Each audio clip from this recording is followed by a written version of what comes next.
in a game that Keith Byers only played one half. As it turned out, the Buckeyes lost their other two games on the road to Big Ten opponents, Illinois and Michigan. Now, the good thing about Ohio is that they catch all three of those whom they lost to a year ago at home, starting with Iowa today and then Illinois and Michigan. It would also seem that the Buckeyes have a slight edge in terms of last week's game.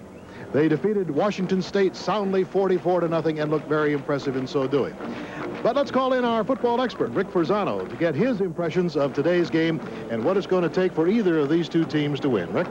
Well, Bill, most of the fans of football watch the running back with the ball or the quarterback throwing the ball. And I would advise our fans today, keep your eyes on the offensive line, because that's where the game will be won or lost by Iowa and Ohio State.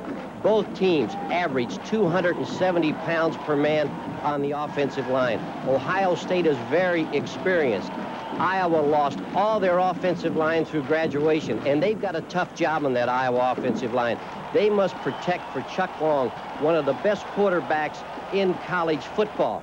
And as Hayden Fry said, hey, we've got to keep Chuck Long off of his back. In other words, those offensive linemen must protect him. And Chuck Long can scramble. He's very efficient when he scrambles. He just throws to Bill Happel, number 40, one of his favorite receivers.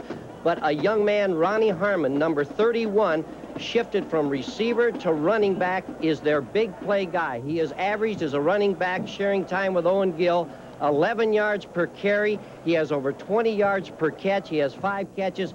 Ronnie Harmon, the big play guy for Iowa. And I wouldn't be surprised today if we saw Ronnie Harmon and Owen Gill in the same backfield. Owen Gill last year had a 6.2 average rushing the ball. This year he's 4.4. So when you put Gill and Harmon in there together, you've got yourself quite a running tandem. On defense, they are a sound defensive team. Larry Station and Spitzik. He is a good football player. Both linebackers are good. They have an interception by career.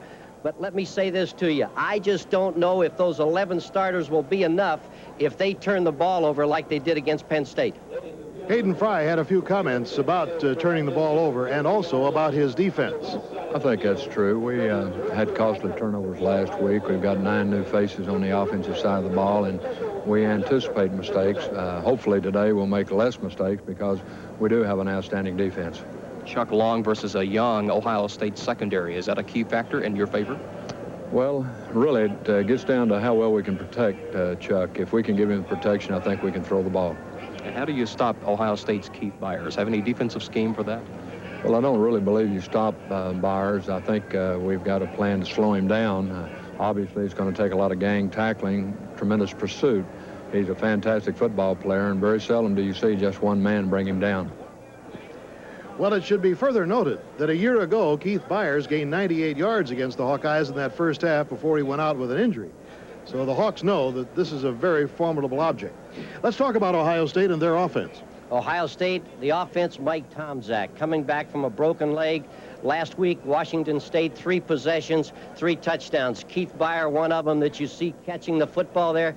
This young man, Tomczak, can make it go, but Keith Byers, the complete back, 163.5 yards per game for Ohio State. He is an excellent football player. The Ohio State defense is young. Pepper Johnson from Detroit picks the ball off at the goal line. They are aggressive, very fast on defense. They are the type of football team on defense that can make the big play. Right here, the ball is thrown right to Terry White. He intercepts, but he was there. The Ohio State defense, very opportunistic.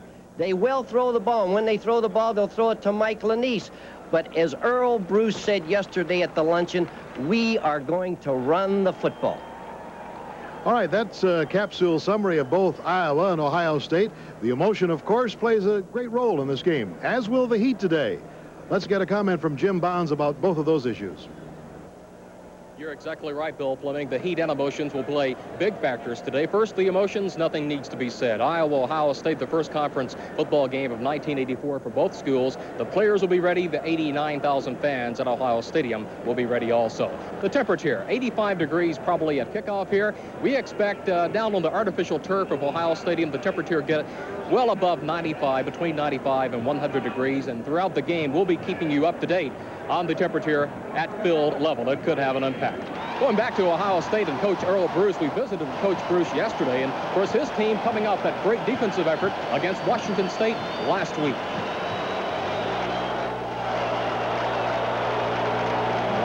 Well, it was a great shutout for our defense. We haven't had one since Wisconsin in 1980. So it was a real great effort by the defense.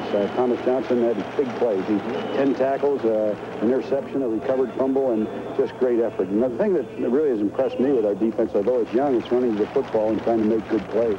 Great competition developing at quarterback. Who's going to start for you today against Iowa? Well, Mike Tomczak was our starter for 2 years and was injured and has come back and is ready to start, and he will be starting against Iowa. When you talk about your offense, you have to talk about Byers. He is something else, isn't he? After 2 games, he has shown you some tremendous talent. Oh, Keith Byers last year gained over 1,100 yards. He's a great runner. He carries the ball well. He is not only a power runner type, but he's also got quickness and speed that he can break the big ones. He catches the ball well. He's a complete football player when he has his ball hands on the ball. The key to victory. What do you have to do, Coach, to beat Iowa? Well, I think we've got to dominate the line of scrimmage. That's the key, both offensively and defensively, and take away their big play guys in Chuck Long and Harmon. Coach Earl Bruce of Ohio State. And by the way, Iowa feels like it has something to prove. Last year, of course, Iowa defeated Ohio State here, but it's been since 1959, the last time the Hawkeyes won here at Ohio Stadium. Should be a great one, some great individual matchups that we've mentioned, but the great part about it, it's Big Ten Conference football. Iowa and Ohio State, and we'll return in just a moment. Starting lineups and the kickoff from Ohio Stadium in just a moment. Is he going to count me down or what? It's Saturday, October 13th. Something's about to happen that's never happened before. In over 120 cities, people are joining together to be part of the Stroh's Run for Liberty, a 5-mile run where your entry fee helps restore the statue. Sponsored by Stroh's and supported by Brooks Shoes. This is not just for runners, it's for everyone. But most of all, it's for her. So call to enter or sign up wherever you buy Brooks Shoes or Stroh's beer. Sounds like there's a bear in the beer. What are we going to do? I'll be right back. Side judge, and Tom Herbert is our back judge today. So we're all set to go. As Jim Bonds told you, it's a warm day, 85 degrees. Wind coming in from the south, moving the flags rather lazily about.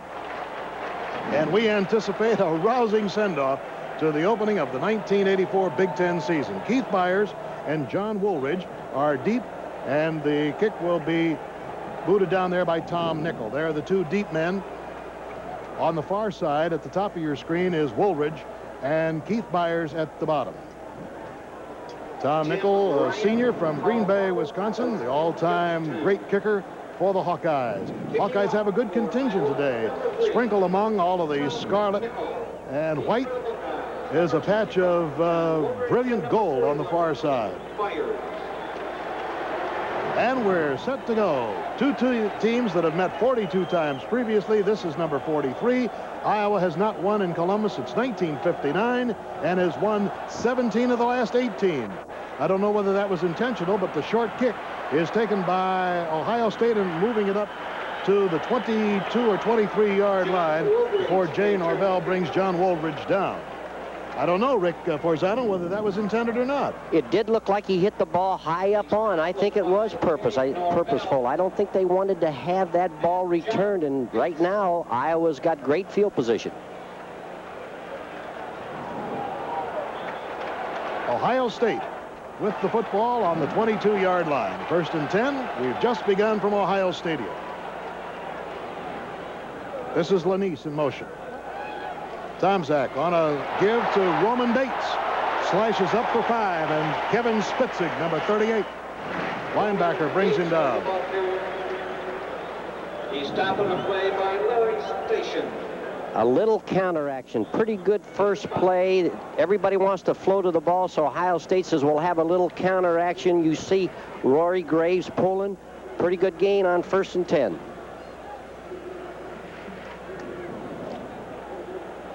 Up come the Bucks, who had an awesome ground game a week ago. Seems they always do have. And Tomczak rifles it out to the side, and Lanise makes the catch at about the 34-yard line. Keith Hunter, number 14 of Hawkeyes, on his back, and that will be a first down. Out patterns are always timing patterns. You just set and you throw the ball at the sideline. That time, Tom Zach to Lanise, first down, Ohio State. Timing pattern. So the Bucks move the chain. This is what they, of course, have patented down through the years. Ball control. Keep it on the ground. Just mix it up with a sprinkling of passes.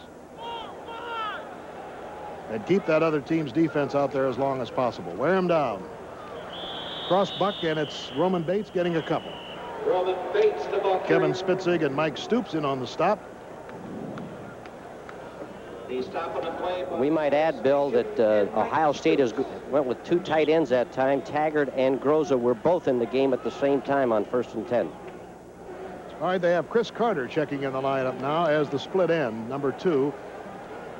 Has 4 receptions to his credit this year and is a dangerous man. It's a 2nd down and 9.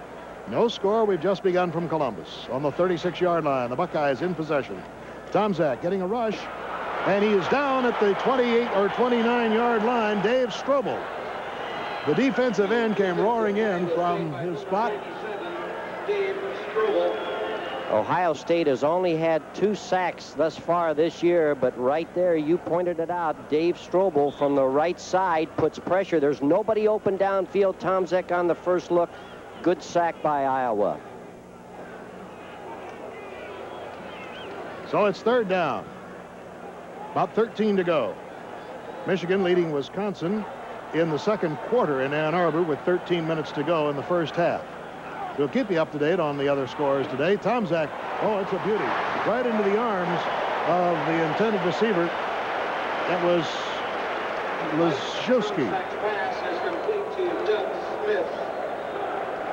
Or was Doug Smith? That's who it was. I believe they have a number change. It is Doug Smith. It's play action. And you right there, Byers again intimidates by the great fake. Good throw by Tom Zach downfield to Smith. First down, Ohio State. Or it's going to be 4th down, I believe, Bill. Not quite enough. Tom Tupa has gone in the lineup. Tupa with a 46.8-yard average. His long was 60 last week. So he's been quite a find, a freshman. Single man back is Robert Smith, number 2. A sprinter out of Texas. Look at this high spiral driving Smith back to the 8-yard line. Look out, he's dangerous. Oh, he is just snagged at the 20-yard line, or he would have been gone. He was aiming for the sidelines, and all he had to do was find it, and it was an interstate right to the end zone. You said it right, an interstate. I like that. A world-class sprinter, and whop, there it was. Number 33. Kolick, Larry Kolick, was the man, ironically, who brought him down. And I say ironically because Larry was set down for a week of suspension for missing practice a week ago. Did not suit up last week and was welcomed back to the squad this week. So he made a very important tackle right there. First down on the 20. Happel is split out to the left. On the delay, it's Owen Gill, who is the fullback. And by the way, I should mention that Fred Bush, the normal starting fullback of Iowa, did not make the trip because of an injury. Chuck Long, the quarterback, Owen Gill, the running back, Ronnie Harmon, also in that backfield, and Scott Helverson will be the wide receiver. Then we have Jonathan Hayes, of course, who plays the tight end. J.C. Love Jordan has gone in, number 15. He's flanked out. 2nd and 7. Long can't find his receiver. Now he has a man at the sideline, but it's too low and out of his reach. Now another review of the offensive players. John Hayes, as I mentioned, is the tight end. Bill Happel will be the split end. Sindlinger, the center, and listen to these weights. He's 240. Bill Glass will go 270.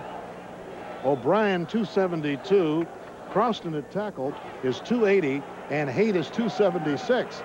So what Rick Forzano said earlier about beef up front is certainly true on both lines of scrimmage offensively. 3rd down, 7. Fake draw. Long, plenty of time. Now he's set at the 7 or 8 yard line. Boy, the defensive secondary was doing a blanket coverage on everybody out there, and Long, as experienced as he is, knew it was better to hang on to the football as Dave Morrow and Dennis Houston brought him down. Coverage downfield, nobody for Long to throw the ball to. Tony Giuliani from the middle guard spot beats the center, puts the pressure on. Big sack, Ohio State. 4th down, they must punt. Ostrobala. Boy, there's a beautiful kick coming out of that end zone, and it's taken by Mike Lanise. He's down at about the 49-yard line, but on the punt exchange, Ohio State picks up some ground. So there is timeout on the field with 10 minutes and 10 seconds to go in this first quarter. No score, and we'll be right back after this message.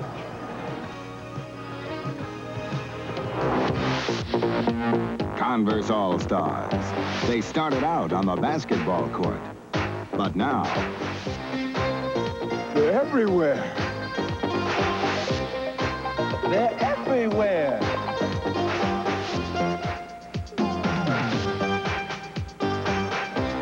They're everywhere. Converse All-Stars. Look for them everywhere. Official athletic shoe of the 1984 Olympic Games. Bartender's an ex-big league pitcher and loves to serve fire-brewed Strohs. See what I mean? That was his fastball. That was the curve. Look out. Wild pitch. What was that? Relief pitcher. Strohs and Stroh Light, fire-brewed for smoother taste. Ohio State has picked up 7 yards on the punt exchange, giving it up at the 44 and getting it back on the 49. So the Bucks come out. No score, first quarter, 10-10 to go. In case you joined us late, Mike Tomczak making his first start today at quarterback for the Buckeyes, coming back from a double break in his right leg. Nice hole opens up for Keith Byers, and he keeps right on blasting. If you recall, before the game started, Hayden Fry says we've got to gang tackle. We cannot arm tackle him. And that's what they tried to do, and you can't bring a 232-pounder down that way. Well, I'm not so sure the Iowa defense tried to arm tackle. It's just a question that Byers is so strong, and he turns the ball right upfield. He's got strong shoulders, strong arms and legs.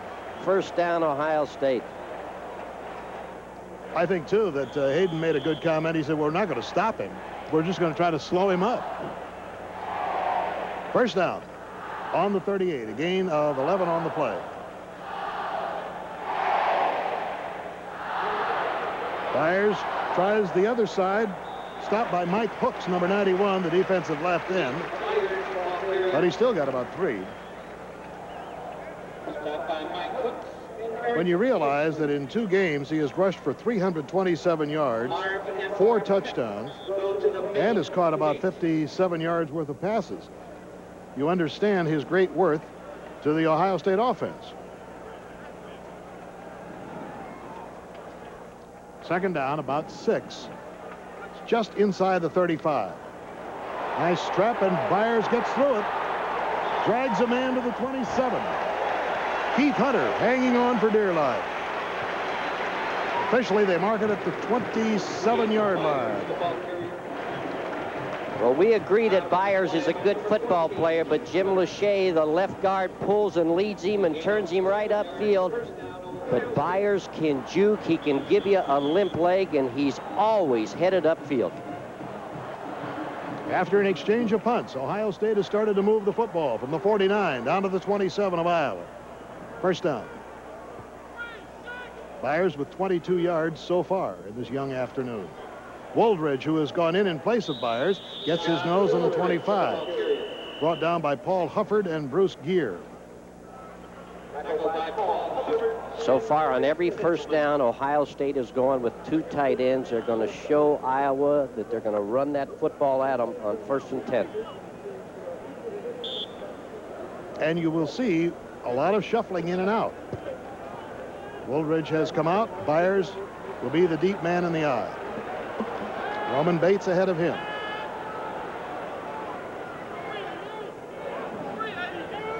Tomczak obviously calling at the line of scrimmage. He's got his man, and the ball is dropped. They're going to call it an incompletion. Jay Holland was really leveled by Mike Stoops. Oh, that does sting.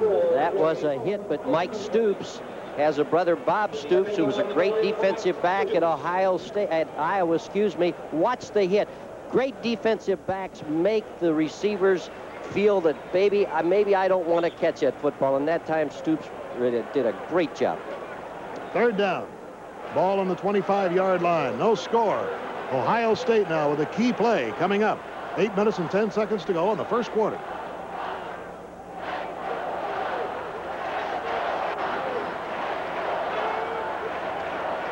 Tomczak taking plenty of time on that.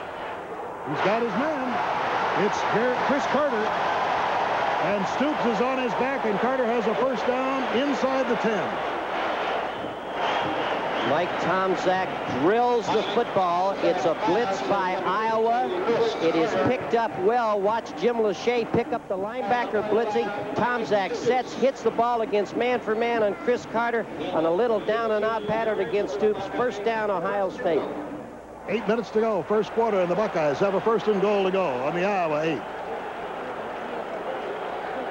Iowa in the top 5 defensively a year ago has got Hooks and Hufford and Peterson, Little and Strobel, Spitzig and Station, Stoops, Hunter and Creer, all ganged up in there, and they try to stop Roman Bates, and coming in from behind is Mike Hooks to do it. However, Bates gets it forward to about the 6-yard line. We've said it many times, the yardage down there inside the 10-yard line gets awfully tough, and good defensive football teams rise to the occasion inside the 10. This telecast is presented by authority of the Big Ten Conference and is intended solely for the private use of our audience. Any rebroadcast or other use of this telecast without the express written consent of Ohio State University and the Big Ten Conference is prohibited. 7 minutes and 7 seconds to go. First quarter, second down, goal on the 6. The Buckeyes knocking on the door at no score yet. Oh, what a hole it opened, and then all of a sudden it closed on Byers. Somebody really plugged it, and I think it was Hap Peterson, number 50. This is what you have to do to great backs. Watch number 50 roll off the block, hit him right there. But number 77, George Little, also pursued to the play, but that's what you have to do. Hit a back like Byers right at the line of scrimmage and try to make him pay a price there. Doug Smith has reported into the lineup as a split end, number 49, and comes out wide to the right. He didn't even see action last week. Third down. And here is Tomczak, hit from behind. Nate Creer grabbed the football, but it is an incompleted pass. What a shock to Tomczak as he got hit, I think, from Strobel. I couldn't tell who was roaring in on the opposite side. I couldn't see his number. Maybe we can see him. No, it's Creer. It's Creer coming from the backside, and that's something you always want to do is protect the backside of your quarterback. The referee was a little late there. I wasn't sure if he was going to call an incomplete pass or a fumble. He called it incomplete pass. Fourth down, Ohio State will attempt a field goal. Well, I tell you, that's a marginal call. It looked to me like that arm had not started to come forward. I agree with you. Rich Spangler is 3 for 5 for field goals. This one is up from the 22, and it is good. So Spangler has scored his 4th field goal of the season. The clock is stopped on the field, and Ohio State has a 3-0 lead. We'll be right back after this message from your local station.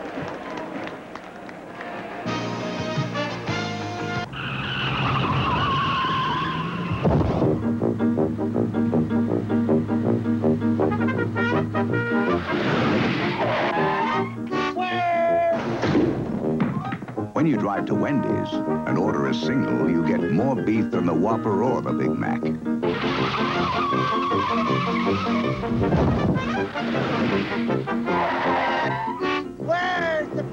At Wendy's, you never have to ask, where's the beef?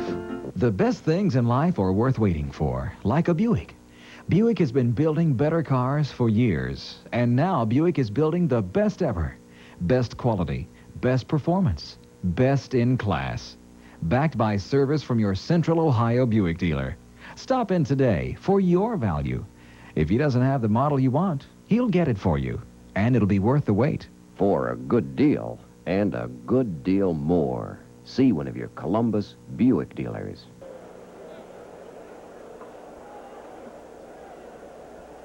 The Ohio State scoring drives, 10 plays, 43 yards, 4 minutes.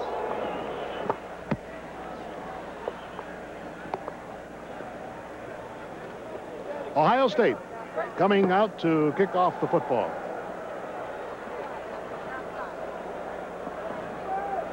Ronnie Harmon is deep along with Robert Smith. Number 2, number 31. So here's Spangler, who put the Bucks on the board. A floater comes down to Ronnie Harmon at about the 8-yard line, and he slides up to about the 24, just looking for the opening. Ronnie Harmon returned to kickoff. Larry Kolick made the stop. That 23-yard field goal was the climax of a 43-yard drive, and once again, Ohio State keeping the ball for 4 minutes. We have 6:04 to go in the first quarter.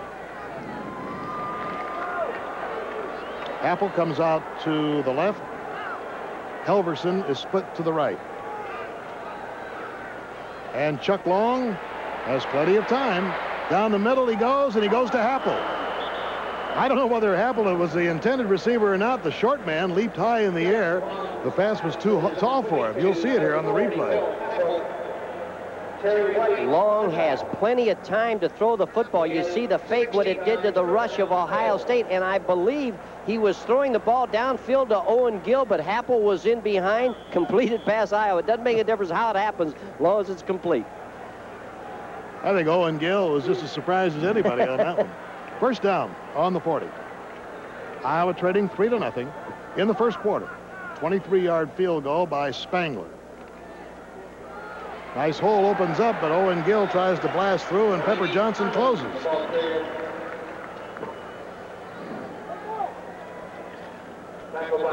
Let's pause 5 seconds to allow our stations to identify themselves. This is WBNS 10 TV, Columbus, Ohio. Some of the ball on the 43-yard line, Iowa, with a second down and 8. Helverson and Happel once again are split, and now they go with a single back with Owen Gill deep. Offset from center. And they switch it around to an I. That's Ronnie Harmon deep. On the fake draw, over the middle to Happel, and he's got it. First down at the 39-yard line. Well-conceived play, and Greg Rogan made the stop. This is exactly the play that they just completed to Happel. You see the coverage. Ohio State is going to a 2 deep. You see the linebacker's going to jump right there on Owen Gill. Happel comes in behind him. Well-conceived play action down the middle. Now the Hawkeyes moving the football. Number 2 in the nation offensively a year ago, but many of those guys are gone. So they had to revamp the offense, and Owen Gill makes a nice move, sidesteps 2 or 3 people, and gets his first down at the 27-yard line. Greg Rogan making the stop. Can you believe that Owen Gill never played high school football? He was a rugby player in England. Good first down call. Watch the little counter action, a fake to Harmon. Then you see the ball given to Gill. It's good against a pursuit team like Ohio State that runs on that first look. Good counter action, first down Iowa. Owen Gill moved from London to Brooklyn, New York in 1978, and that's the first time that he really played American football. First and 10. He's got a 6.2 average. Not bad. And Long being chased. Throws to the short man, Ronnie Harmon. He's tough one-on-one. Down the sidelines he goes, and he's out of bounds. Very close to the 10-yard lines. Ronnie Harmon, number 31, the second leading receiver at Iowa last year with 35 catches. He's now coming out of the backfield. Good play action fake, but Long looks over the field. He has great awareness. Everyone is covered at first. His receiver comes back to him. Ronnie Harmon, first down Iowa, and they are marching. On the 12 is where it's marked. So Ronnie Harmon has given the Hawkeyes life, trailing 3-0. Owen Gill slides outside. And he is down inside the 10. Byron Lee, number 82, on pursuit. Gain of about 3 on the play. First and 10. The counter play. You see the 2 guards leading Owen Gill. They're going on that first look at Harmon. He doesn't have the football. Gill does. Second down. That's a 5-yard gain on first down. Iowa's in the driver's seat. Third down. Second down. 3 yards. 3 yards. Yeah. Excuse me. I'm sorry. Second down and 7. Long keeps, pitches it out. Harmon's trapped. Down he goes at the 12 or 13-yard line.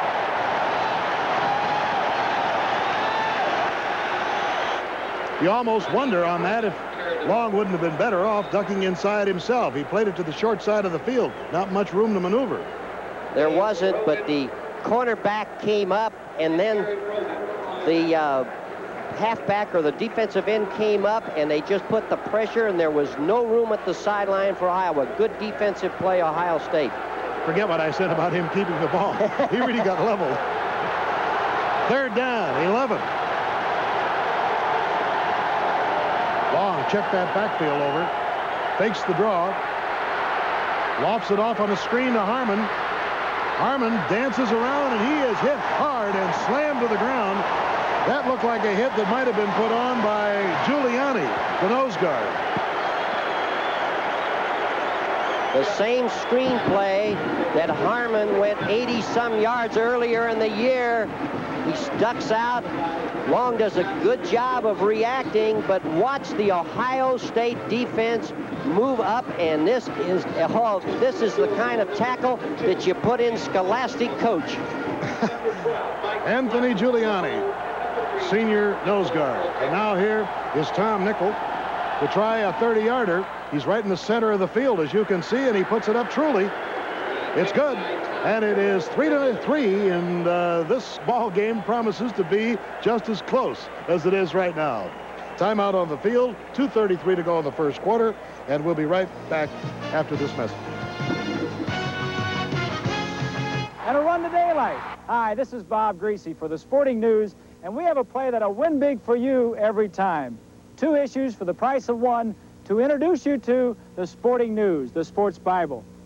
That's right. You get 23 issues of the Sporting News for just $9.97. 2 for the price of 1. You can't buy the Sporting News at a lower price anywhere. It's the magazine that gives me the no-nonsense details of all Major League sports and college action. To love sports is to love the Sporting News, the Sports Bible. Why don't you subscribe today? And here's a friend to tell you how. That's right, Bob. You get the Sporting News at the low rate of 44 cents an issue. 23 issues for $9.97. That's half the regular subscription price. To subscribe, call toll-free 1-800-228-5511. That's 1-800-228-5511. That's 1-800-228-5511.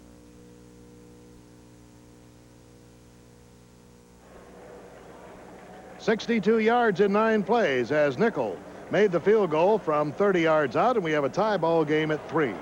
Nickel will now boot it off to the Buckeyes. They have the 2 deep men back there. For the Buckeyes, Keith Byers. Byers is back along with Woolridge. Ball comes to Woolridge. Oh, look out. He breaks out of the pack. And he is pulled down at midfield. What a great run by John Woolridge. Oh, that's timing. We talked to Earl Bruce yesterday, and all he talked about was the kicking game. The kicking game can turn a ball game around. John Woolridge just refuses to go down. Great field position for Ohio State on the 50-yard line, and John Woolridge put it there. And it was Devon Mitchell, number 21, who saved the touchdown.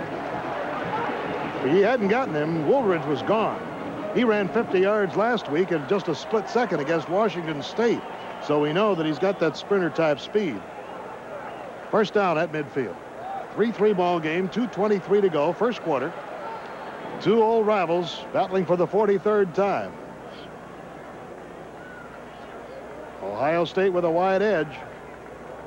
winning 17 of the last 18 games played between these two teams. Byers on the cut, finds the hole. Look out! He could go all the way. Touchdown, Byers, 50 yards. Oh, and what a hole between guard and tackle. Wait till you see that on the replay.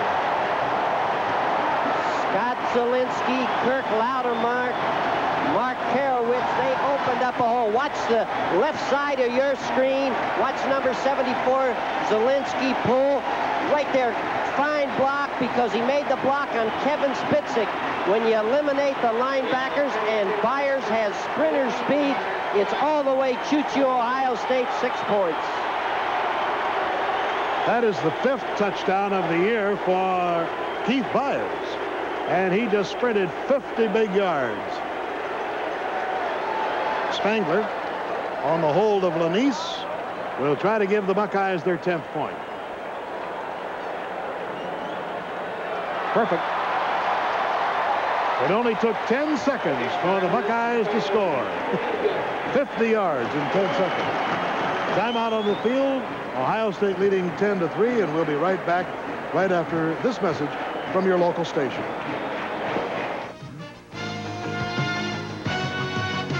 You work hard for your food dollars, and nobody works harder to save them than Kroger with cost-cutter prices.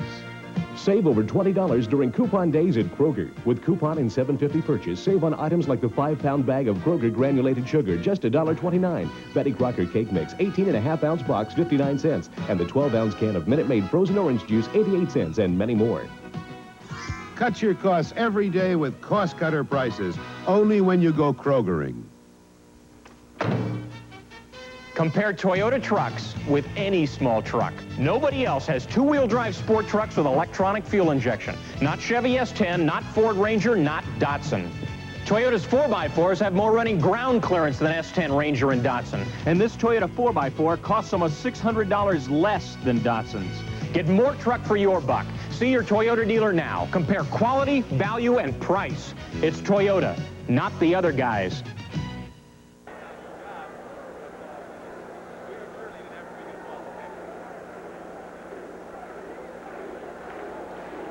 Spangler will kick the ball off to the Hawkeyes, who obviously have been stunned by that very quick explosion from midfield. 2 lapses by the Hawks. Poor tackling on the kickoff, allowing Wooldridge, first of all, to give Ohio State the ball at midfield, and then just superb blocking up front by the Buckeyes, and the Hawks just didn't react to it. That was the statistic of 10 seconds. Byers now has 72 yards, and I guess you'll recall that I said earlier that in the game a year ago he had 98 in the first half before he was injured. Short kick taken by Robert Smith, and he can move. Look at this hole for him. He'll come to the outside. Before he can get there, though, he is snagged and pulled down. 17-yard return by Taggart. Let's take a look at that surge of that line. Eliminate linebackers from the defense. Number 74, Scott Zielinski, makes a block on Kevin Spitzik. Touchdown. When you have Keith Byers behind a block like that, you're going to get 6 points. And so give credit to that great offensive line of Ohio State. First down on the 19. 2 minutes and 8 seconds to go in the first quarter. It's 10-3. The Buckeyes leading. Owen Gill is set back directly behind the quarterback. And Long looks to the side. Ronnie Harmon pulled down.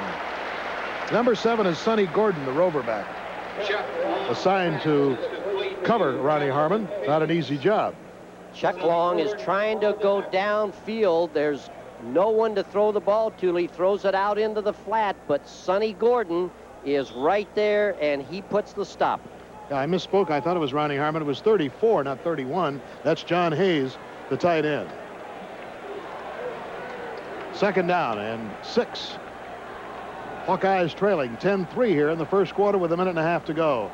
On the reverse, Harmon threads his way up to about the 29-yard line. He's going to be short of the first down as Terry White hit him. There's a marker, however, and I don't know if it was a mask or a late hit or whether it was just an inadvertent flag. Let's wait and see.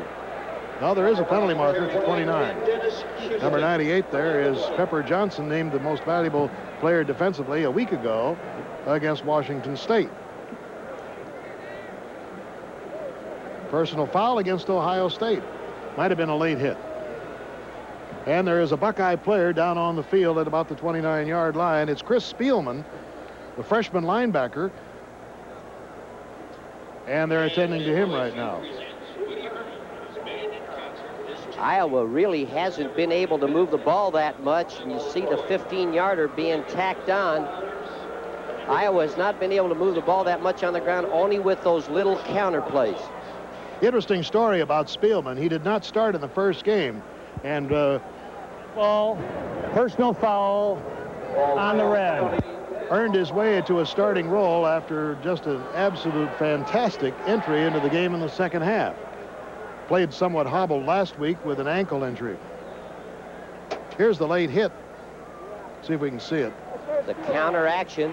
Ronnie Harmon with the ball. Good blocking. You see a lot of Ohio State jerseys down. There you see the late hit by Pepper Johnson, number 98. Good call by the official. Moves the ball up to the 44-yard line, and they are still attending to Chris Spielman, the freshman linebacker out of Massillon, Ohio. Total of 17 tackles so far this season. He was a consensus All-America tackle at Washington High School there, where I think his father is the principal. Chris Spielman is one of the most intense players on the Ohio State squad. When they were playing Oregon State in the first game, Earl Bruce said he kept hearing this person behind him saying, I want to play, I want to play, I want to play. And Earl Bruce finally said to the defensive coordinator of Ohio State, put him in the ball game, and they got him in. He played a great game. He's been playing on an ankle that's been gimpy, and will come out of the lineup. Certainly hope it isn't serious for him. Larry Kolick has gone in place of him, number 33. He and Thomas Johnson will be the linebackers. So by virtue of that 15-yard penalty tacked on to the end of that play, the Hawks have the ball at the 44-yard line. 10-3 is the score. A field goal and a 50-yard burst by Keith Byers on the Ohio State side, and a field goal by Tom Nickel for Iowa. We're still in the first quarter, and I don't think we've seen the end of the scoring. First down at the 44.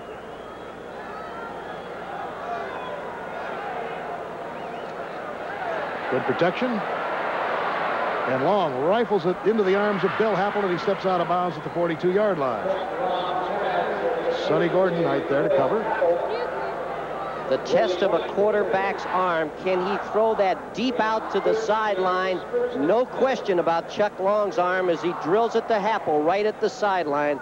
Good play, first down, Iowa. On the 43, Scott Helverson has gone in and is going out wide to the right. Hayes, number 34, you saw there is the tight end.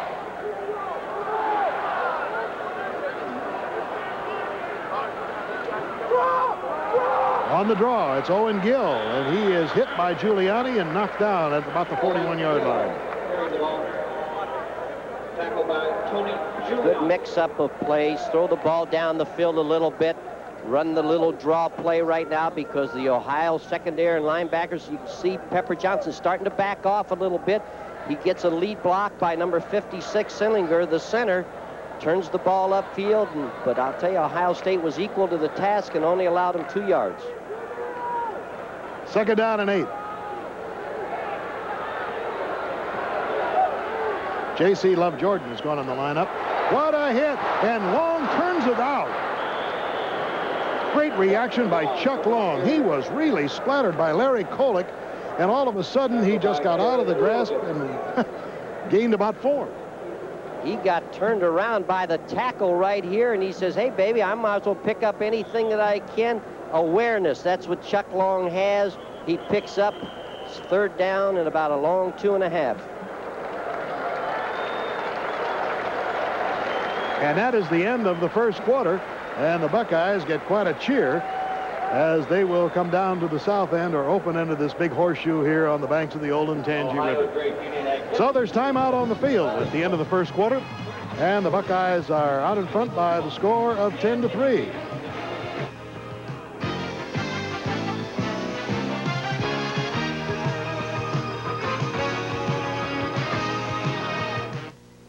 believe it? JT with an $18 million contract? Sure is a long way from the playground. Think he still drinks Strohs?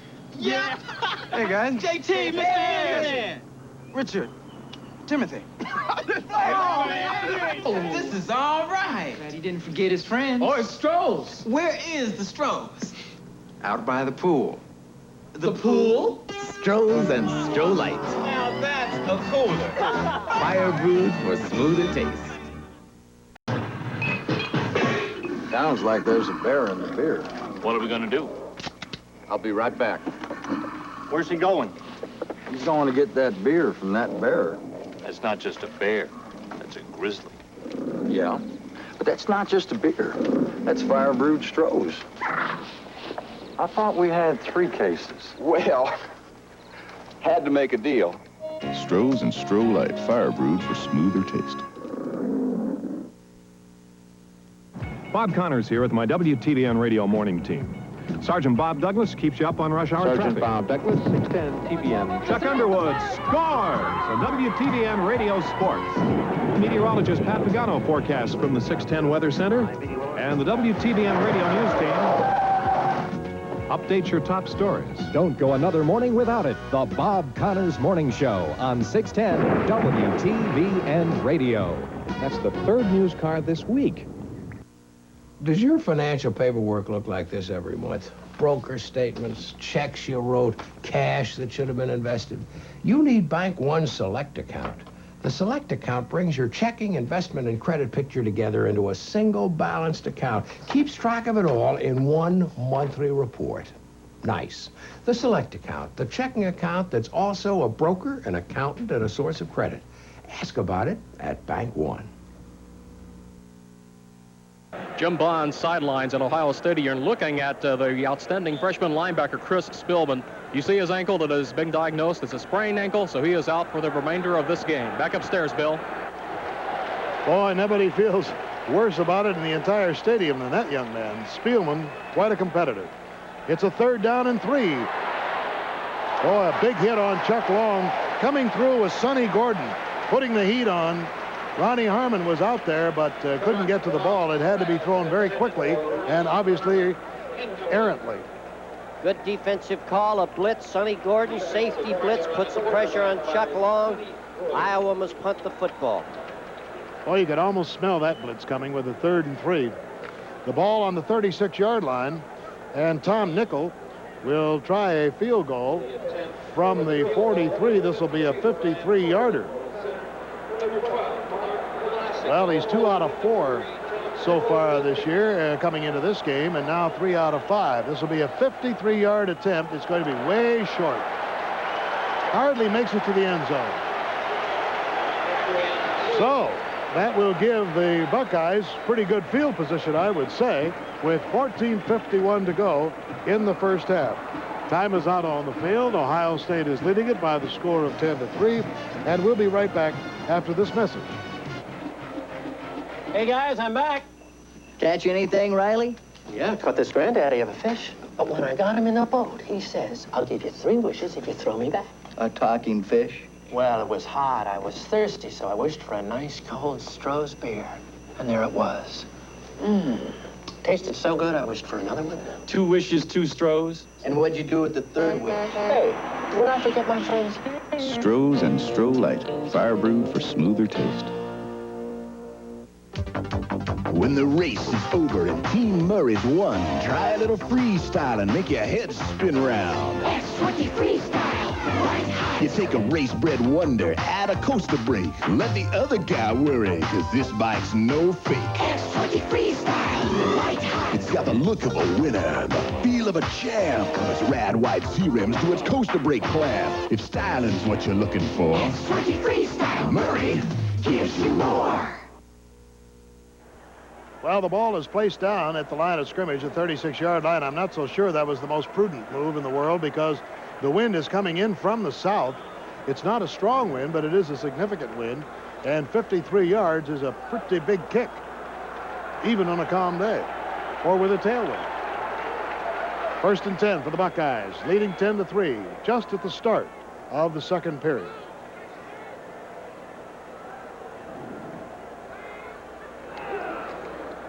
Fumble covered. Now it's lost again and recovered by Paul Hufford at the 24-yard line. The Iowa Hawkeyes. Paul Hufford, all Big Ten defensive tackle. The first lost fumble by Ohio State this year. It was a bad exchange between Loudermilk and Tom Zach. It cost Ohio State dearly. Iowa now has great field position, and maybe Hayden Fry did all right on that field goal attempt anyways. Eric Kumaro is in the lineup as a defensive end for Dennis Houston. Halverson split out wide to the right for Iowa. Long, a little bit of heat, throws short, incomplete. Intended for Owen Gill. Larry Kolick. Well, Larry Kolick left the squad and came back this week, and he may have come back at the nick of time because Spielman is going down. The pressure's being put on by Houston. Watch the hit by Kolick right there. Good play, Larry Kolick. So it makes it 2nd and 10.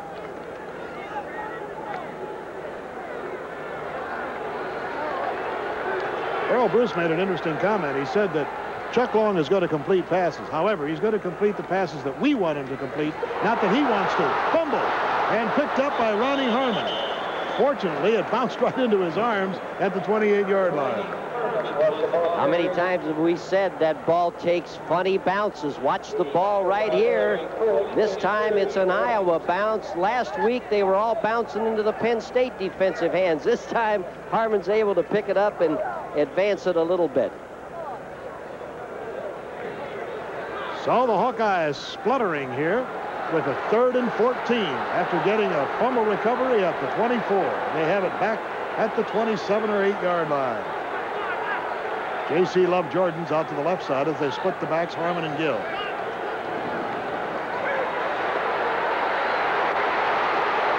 Giuliani chases Long, and Long throws to the end zone. He got it.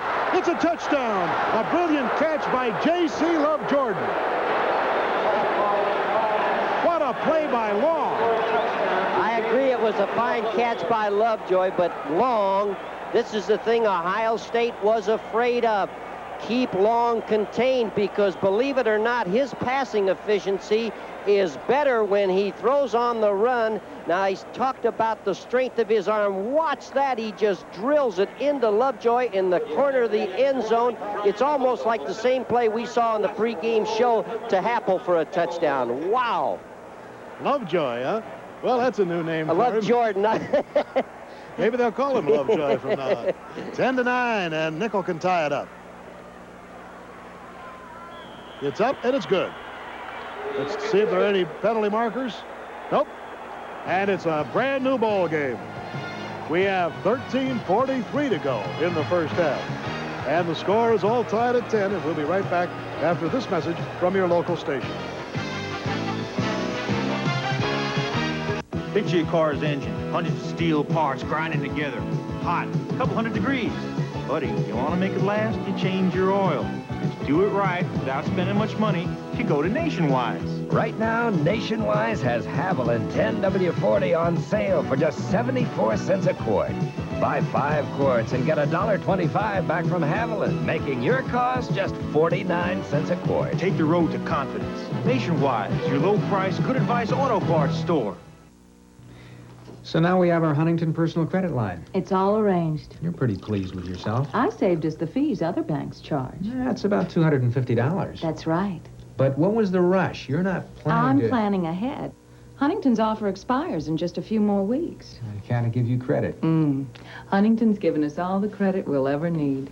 Right now, there are no fees to open your Huntington personal credit line. So stop by the Huntington to arrange yours. This offer ends September 29th.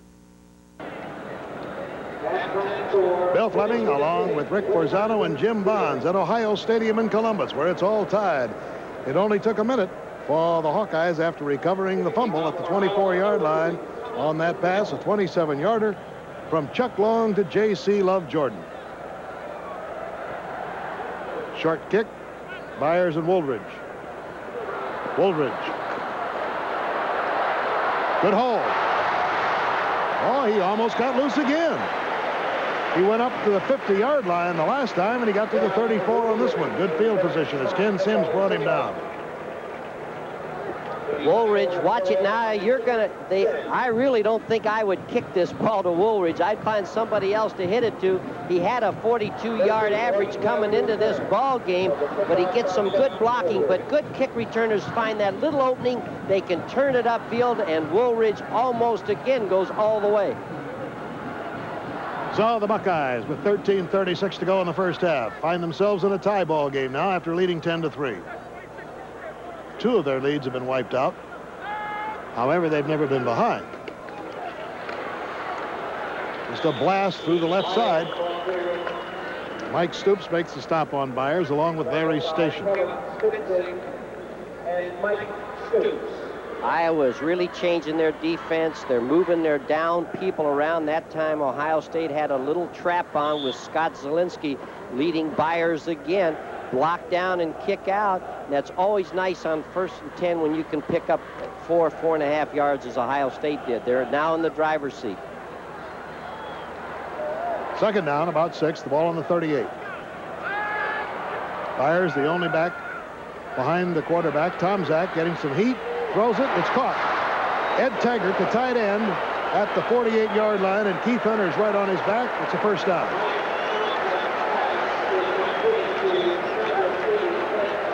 We have two quarterbacks, Tom Zach and Long, who have great awareness.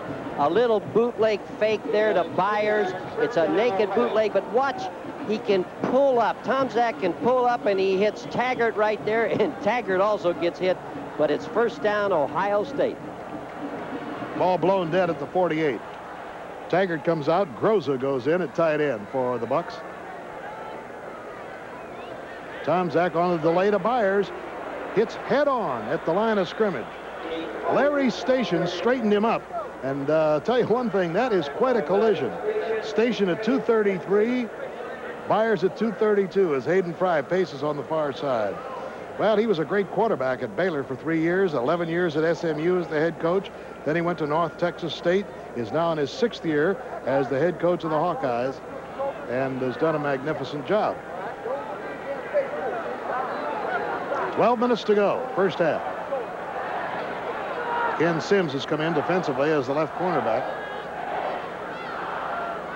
Tom Zach with plenty of time, rifles it, caught by Taggart once again, and he hangs on as he's hit hard at the 45 by Nate Freer, and he's hurt. Might have gotten it right under the chin strap there, right under the face mask. You get a blow to the Adam's apple, and I'll tell you, it's the most absolutely... Watch the coverage and watch Taggart come across to the bottom of your screen. Now, this takes courage, knowing you're going to get hit. He had complete concentration on the football on that crossing pattern. Good play by Ed Taggart. He's injured on this play. Watch the play action fake. Taggart went across from right to left right there, but he is banged down and he is on the field, and let's just hope he's not injured too much.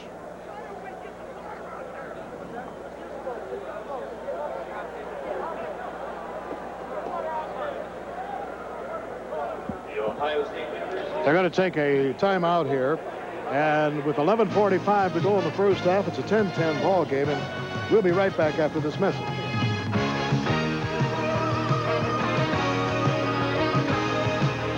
A forward pass, a lateral, and a run to daylight.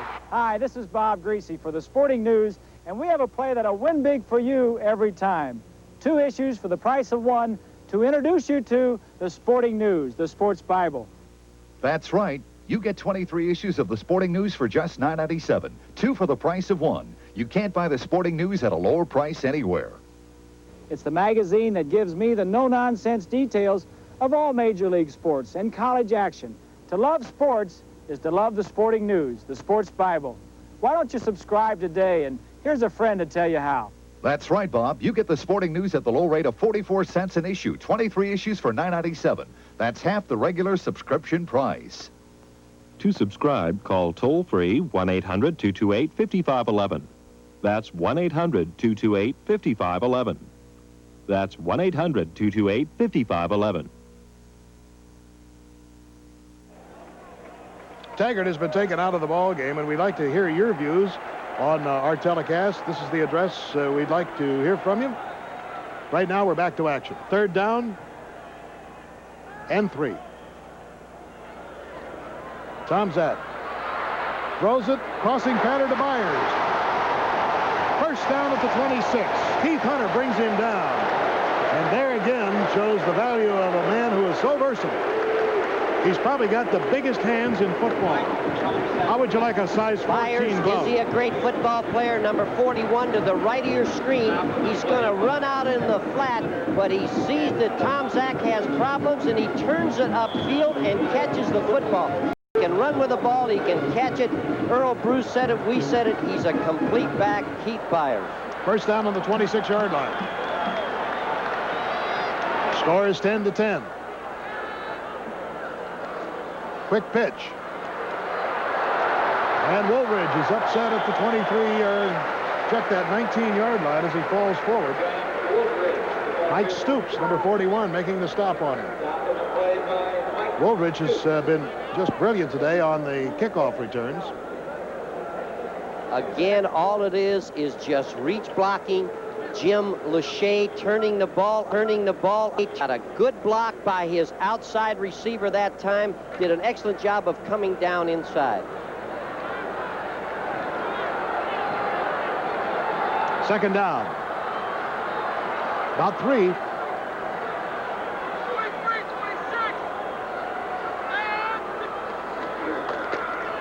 Byers gets the first down inside the 15-yard line. Paul Hufford making the stop. We have 10 minutes and 15 seconds to go in this first half. Coming into this ball game, Ohio State was successful on 63% of their 3rd down plays. That time a hand to Byers, turned the ball upfield. First down, Ohio State. 2 tight ends now. Groza and Higdon have gone in the lineup as Lanise comes out. Inside the 15 at the 14-yard line, and Byers has chalked up his 83rd yard, 8 carries, 83 yards, and a 50-yard touchdown. Doug Smith in motion. Hand off to Byers. Good ankle tackle right at the line of scrimmage. Jeff Drost, number 76, from Indianola, Iowa. And a look at Earl Bruce in his 6th year, talking to Taggart. And it's good to see Taggart wasn't severely hurt there when he got a rap to the throat. This will be victory number 50 if it comes up today for Earl Bruce, a milestone in his coaching career at Ohio State. Earl's also 34-7 in the Big Ten, which is a great record. The best record of any coach active in the Big Ten in the last 5 years. Tomczak throws across the middle. It is incomplete. No possession as Taggart bobbled it.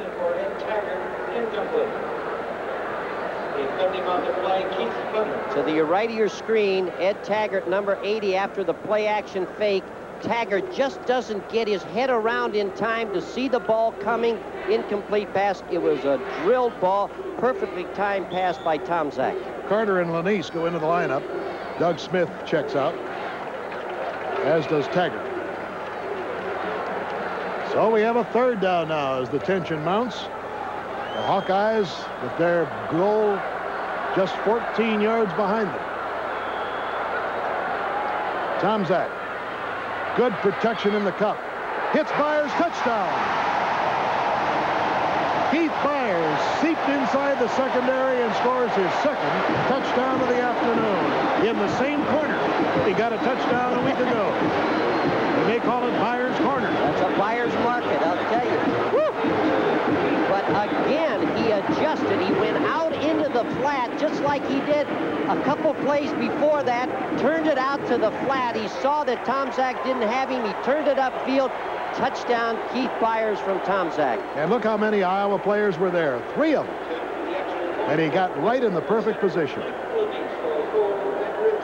Tomczak is now 7 out of 9 for 89 yards and a touchdown. And it is a 16-10 game. And as Spangler puts his foot into it, he makes it 17. So timeout. 9:07 to go in this first half. The Buckeyes have scored to make it 17-10, and we'll be right back after this message from your local station. Welcome to Rex. Relax and just say Philly beef and cheese, please. Philly beef and cheese, please. Philly beef and cheese, please. Philly beef and cheese, please. Philly beef and cheese, please. Philly beef and cheese, please.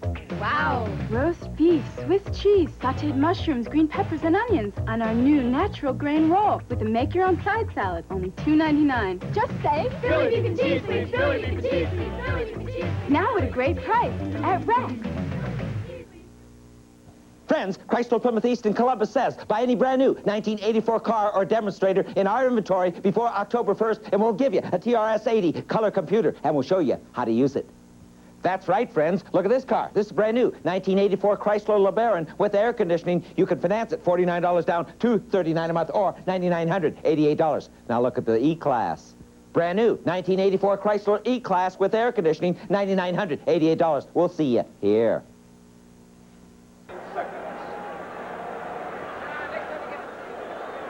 Earl Yoder, down to gate 1.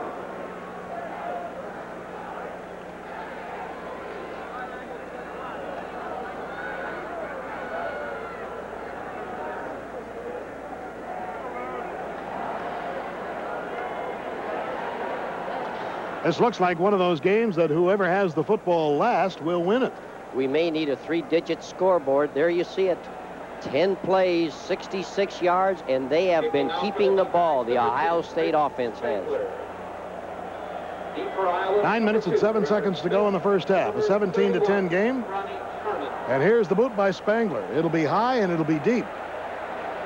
Robert Smith will not run it out. So the Hawkeyes will have a chance to get their offensive machine in motion here. What a dimension it must add for a coach's repertoire to have a guy like Byers who can run inside, outside, and be a great receiver. Make adjustments on passing routes. You can work with receivers forever and not get them to understand the adjustments on pass routes when the quarterback is having problems. Byers just adjusts naturally. So here come the Hawks. Trailing now by 7.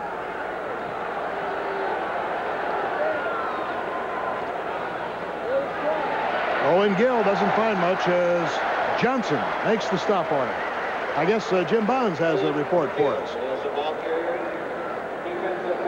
A few minutes ago, Bill, you saw Ed Taggart, the big tight end, the sophomore from Akron of Ohio State, being helped off the field. For Ohio State fans, some good news. He was only shaken up. He'll be back in probably the next series. Back upstairs to you, Bill. Yeah, well, it's now 8:39 to go in the first half. Ohio State leading 17-10. Incomplete. Intended for Quinn Early. A lot of pressure put on Long today.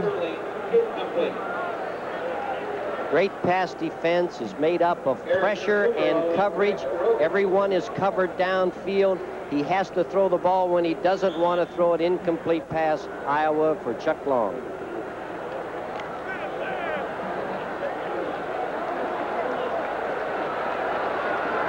Long is 6 out of 10 for 65 yards and a touchdown. In total yardage, Ohio State has 170 to this moment, and Iowa 107. Intercepted on the deflection, and it's Larry Kolick. He goes all the way for a score.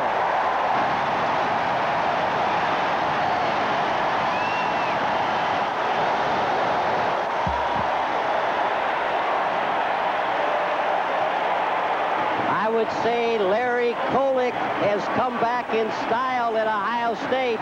He gets the tip ball, and again, that's what linebackers are supposed to do. Get tip balls, read his eyes, read Chuck Long's eyes, get up there, get the tip ball, take it in for 6. Larry Kolick has made a great return to Ohio State football.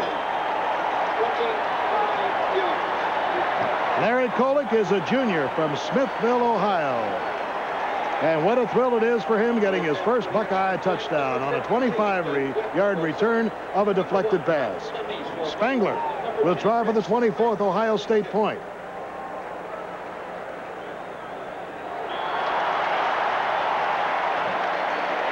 It's good. And so the Buckeyes have a 14-point lead, and the Hawkeyes now are going to have to really scramble against a very, very tough Ohio State defense. Hayden Fry said, I'm concerned about turnovers.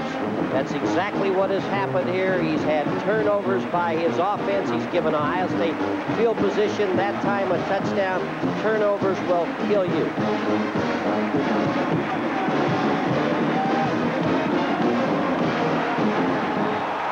And the Buckeye Battle Cry being played by the Ohio State Marching Band under their new director, John Woods, this year. Paul Drosty having retired after 14 fine seasons. You'll be hearing the Ohio State Marching Band, 192 strong, at halftime. By the way, there was a wonderful tribute to the Ohio State Olympians here prior to the game. And Ron O'Brien, a diving coach from Ohio State, had a big surprise for him when he was introduced. It was announced that Greg Louganis had made the trip from California just to be here today, the Olympic gold medalist in springboard and also in platform. Ball hits and goes out of the end zone, and the Hawkeyes will take it on the 20. Well, that was a touchdown, I guess, that you just don't count on. All of a sudden, the defense comes up, gets a deflected pass, goes 25 yards, and instead of being up by 7, you find yourself up by 14. I don't know, Rick, from a standpoint of a coach, what Hayden Fry says, other than, well, it's a bad break, let's go after it again. Fortunately for Hayden Fry, he has an offense that can score. They're explosive, so Hayden knows his offense can come back in this football game. Bill Happel is out wide to the right. And J.C. Love Jordan, who has Iowa's only touchdown, is out on the right side. Long throws to Happel, out of bounds. The 29, a gain of 9, as Greg Rogan, a freshman out of Urbana, Ohio, makes the stop on him. The outside cut, as I said earlier, is one of the toughest to throw. Chuck Long drills it, but Rogan makes Happel pay a price. 2nd and 1. 8 minutes and 14 seconds to go in this first half. Long is 7 out of 11 for 74 yards.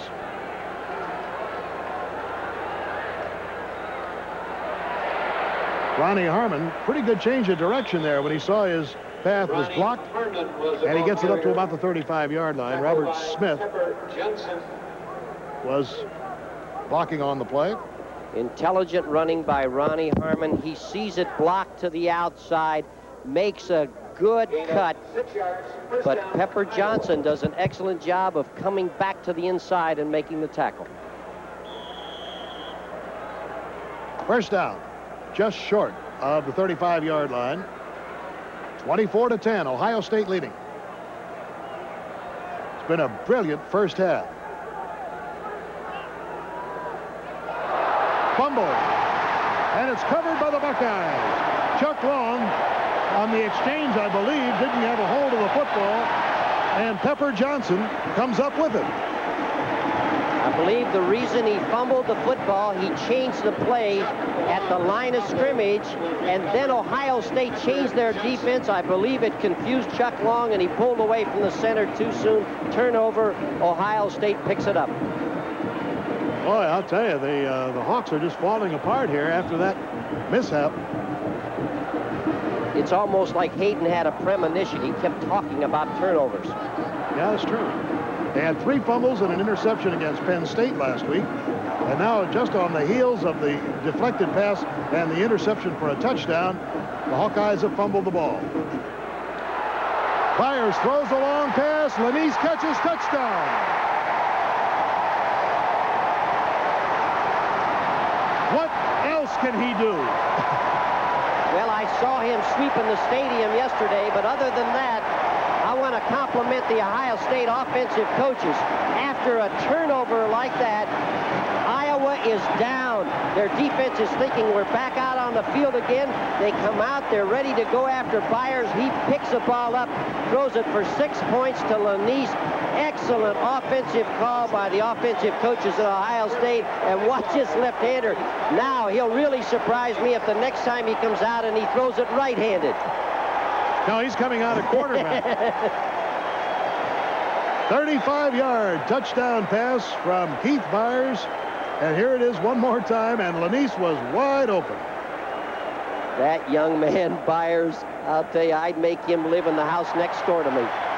And the extra point is up by Spangler. It's good. They're holding off on the call. Now they say it's all right. There was I thought there might have been a marker down. So, can you believe that? The Ohio State Buckeyes with a pass from Byers, making it 31-10. The Big Ten football season doesn't end on the last Saturday of play. In the last 5 years, Big Ten postseason football action has been at its highest level ever. 7 conference teams have made 20 separate appearances in 10 different bowl games around the country, giving support to the statement that Big Ten football is America's most popular spectator sport. In 1983, once again, the Big Ten led the nation in attendance and is also doing it in 1984. What a roar for the Ohio State Buckeyes. The defense and the offense, both playing superbly here, carrying to a 31-10 lead. I truthfully don't believe the scoreboard. 7:41 to go in the first half. Once again, we remind you that SportsView and the Big Ten hopes you're enjoying today's game, and we'd like to hear your comments. If you have a question or a comment, just write to us at SportsView, 701 Broadway, Suite 300, Nashville, Tennessee, and the zip code 37203.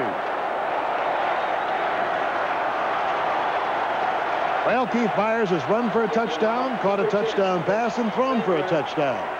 And Ohio State now has 205 yards total offense to 123 for Iowa. Another deep kick. This will carry out and will come to the 30 now. The new rule this year says that if the ball goes out over the end line on the fly, the receiving team will get it 10 yards farther up the field.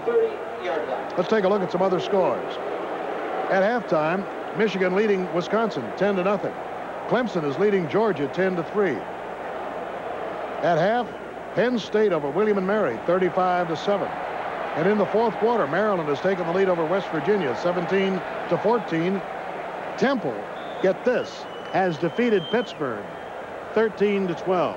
What an upset. Now, we have that as a final, but I'm telling you, I'm going to question it because unless that game started at 11:30, I would wonder if it was, in fact, the final. It's only 3 o'clock Eastern time. So hold off on that. It is 13-12 Temple, but whether it's a final or not, there's a deflected pass that goes into the arms of Owen Gill. And the Hawkeyes get a break for 16 yards. That time, if you're an Iowa fan, it went to the right number 33. Owen Gill on the tip pass. But Ohio State is putting the pressure on, and they are getting great coverage downfield.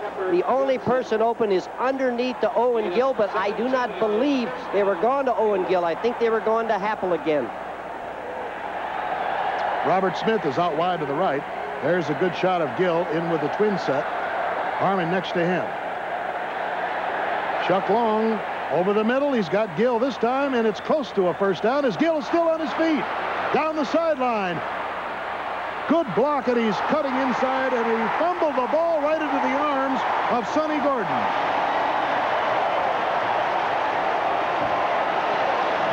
Dennis Houston made the stop. Sonny Gordon was there, and Ohio State will get the football. I was just getting ready to compliment Ronnie Harmon, number 31, for the great block he puts downfield after Owen Gill catches this ball. Watch the right side. Watch that run. Now watch the right side of your screen. The block by Ronnie Harmon. Another turnover by Iowa, and Sonny Gordon recovers, and Ohio State is going the other way. I'm sure our fans in the state of Iowa are wondering what in the world can go wrong more than has happened. Deflected pass for a touchdown, fumble recovery, another fumble recovery. 7:08 to go in the first half, and the Bucks have the ball on their own 15, grinding it forward to about the 21-yard line is Roman Bates. So 3 turnovers have really been costly. It's been costly for a number of reasons. The Iowa defense has been out there a long time today. It's very hot. You're dejected. You're even more tired than the team that's against you right now, Ohio State. it's moving the football and winning. When you lose, you get tired fast. Ohio State 31, Iowa 10. We're still in the first half with 6.5 minutes to go. Not much of a hole there on the left side of the line as Hap Peterson and George Little closed in on Woldridge. Peterson. Third down, about 3. And George Little.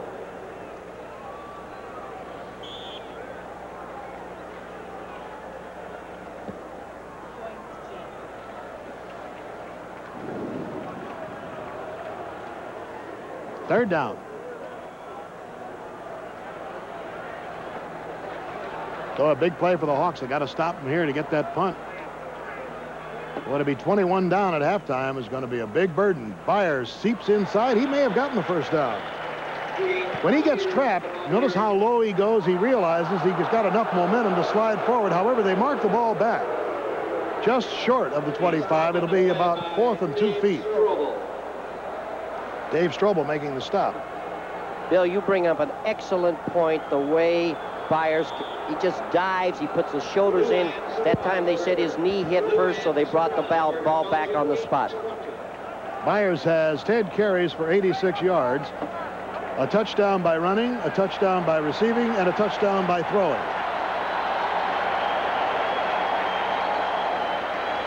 Taggart and Groza, 2 tight ends have gone in, and Hayden Fry still trying to pep his Hawks up from the far side of the field. He was really worried about this game. There's no question about it. Not so much because he knew that Ohio State had so much strength. He's very concerned about his offensive line. And he was wondering if his defense could contain the Ohio State offensive line. And I think Jim Bonds has a word. Bill, just a thought while we do have a timeout by Ohio State. Very important series, obviously, for the Iowa football team, because Ohio State, their bench right now, they're sky high. And you get the Ohio State offense back out there after they punt this time. Well, Iowa's got to stop them. At least give the defense some self-confidence and keep it at least the score it is. Down only 21 at halftime. Very important series.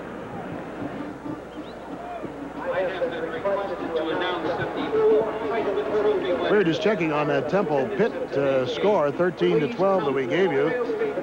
Once again, we checked in the Ohio State press box, and they do verify that it was a final score. Cassidy and Archie Griffin. One of the magazines, national magazines, had Pittsburgh the #1 team in the country preseason. Here's Tom Tupa.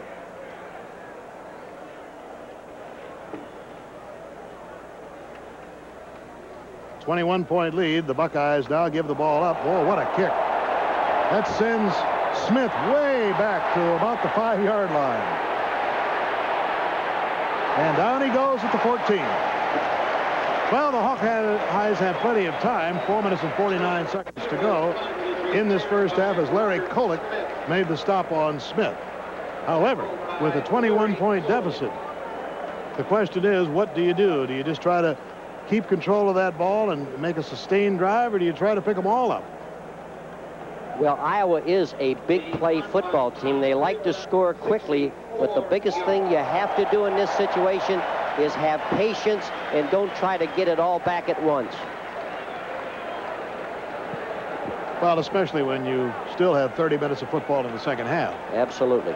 Look at Wisconsin last week against Missouri, down 28-7, and they win at 35-34. Ronnie Harmon scoots outside. Pretty good stop by Greg Rogan, the freshman who comes up and contains Harmon, who's elusively fast.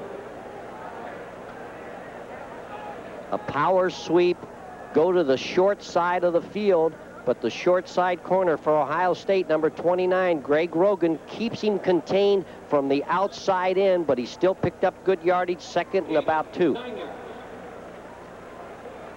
4 minutes, 42 seconds to go in the first half. Ohio State 31, Iowa 10.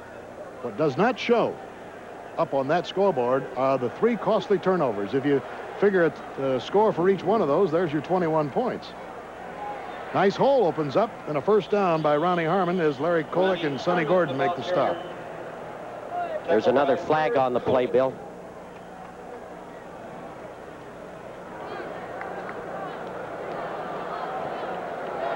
Right there, good running again by Harmon. There you see the late hit by Ohio State. Oh, I thought they called it a late hit, but they didn't. Let's pause 5 seconds to allow our stations to identify themselves. This is WBNS 10 TV, Columbus, Ohio. Ohio State playing a little softer now, and Gill completes that one up to about the 39, or maybe the 40-yard line before Kolek brings him down.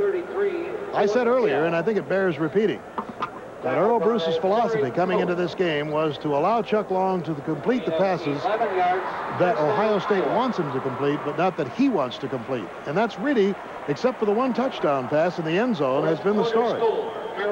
They've been throwing Chuck Long, and Iowa have been throwing to their backs about 85% of the time because they're the only ones open. 4 minutes to go in the first half. On the draw, Ronnie Harmon. Good play, good hole. First down, and he blasted into about the 39-yard line before Kummerow brings him down.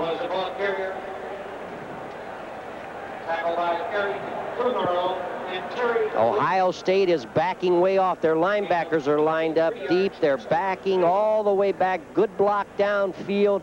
Harmon again on the draw, does an excellent job. The draw has been probably the most successful play for Iowa today. The running play, that is.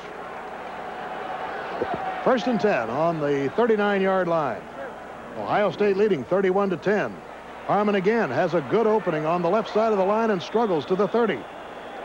Ronnie is a junior out of Laurelton, New York, and the leading rusher with an 11-yard average coming into today's game. We talk about Keith Byers, but Ronnie Harmon is no slouch, and he goes on the counter action and turns it upfield. I keep saying it, but great backs turn the ball upfield and get every inch they can, and Ronnie Harmon, Keith Byers, Owen Gill, those people do it. 3 minutes, 5 seconds to go in this first half. Second down, 2 for the Hawkeyes, trailing by 21 points. On the fake draw now, Long has plenty of time. Throws it deep. Man is alone in the end zone. Touchdown to Flagg.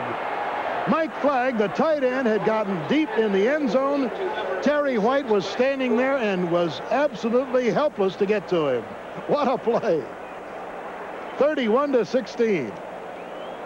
Second touchdown for Iowa on a scramble play. The pressure's on Chuck Long.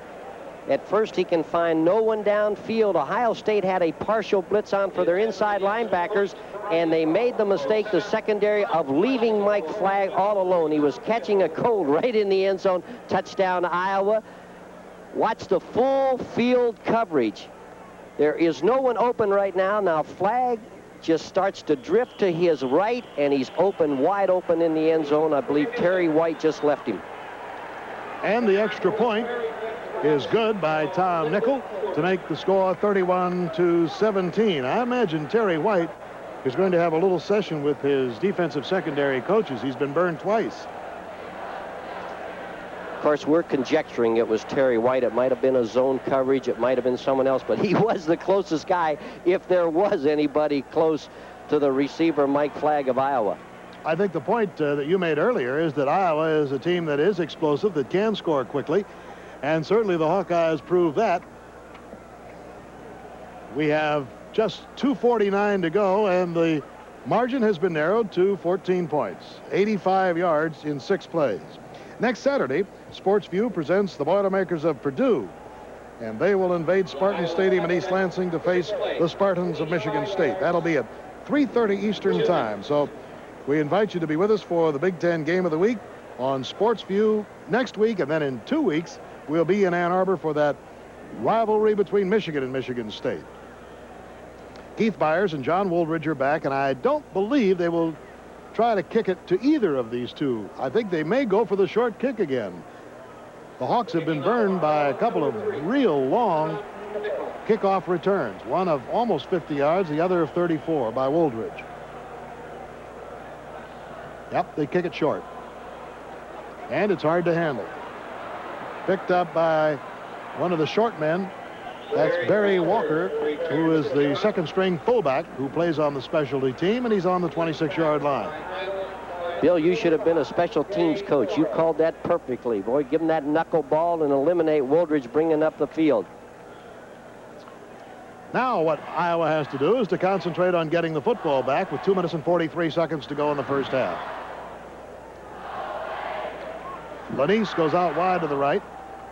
He was on the receiving end of that Keith Byers left-handed touchdown pass. Pitch to Byers. Strobel contains it well. Down on the 27-yard line. Gain of about a yard. Strobel turns it in, and Little is there to make the stop. 97 and 77. 77, George Little gets it from the inside. 97, Dave Strobel turns it in from the outside, just like you called it, Bill. 97 turns it in. 77, George Little pursues down the line. Good defense by Iowa. Of course, what Iowa would like to do here is, at least with about 30, 40 seconds to go, if I figure it correctly, making the fourth down play and getting the punt. Good opening for Byers. He staggers forward, short of the first down. He's right on the 30-yard line. A lot more authority on those tackles now as Mike Hooks, number 91, makes the stop. I would look for Iowa to call a timeout right now to stop the clock. They have 3 timeouts left. Ohio State's coming up with a third down. If they can stop them, Iowa will have plenty of time on the clock. And they did it. They listened to you, Coach. If they did, they're not too intelligent down there. 1:46 to go in the first half. And Iowa has used one of its timeouts, so each team has 2 remaining. Here's another score in, by the way. As you look at the statistics on this $2.5 million scoreboard that is new this year. In the third quarter, Wisconsin has scored now and leads or is trailing Michigan by only 3. Michigan 10, Wisconsin 7. In the first quarter, Purdue leading Minnesota 3-0. Here's a funny one. Northwestern 2, Indiana nothing in the first quarter. Sure that isn't a Cub score? What is 2-0 a forfeit or what? I've never. I believe it's a safety. Yeah, safety. Come on, Coach. Or 2 rouges if we were in Canada. Aiden Fry. Certainly not one to be discouraged, even though his team is down 31-17. He knows he can score quickly. Now time is in. Big defensive play for Iowa. Stop them here, take over the ball, and still have a chance to get some points on the board before they go in at the half. 3rd and 6. Carter has gone in place of Holland. Lanise is in motion. Look at Byers. Goes outside.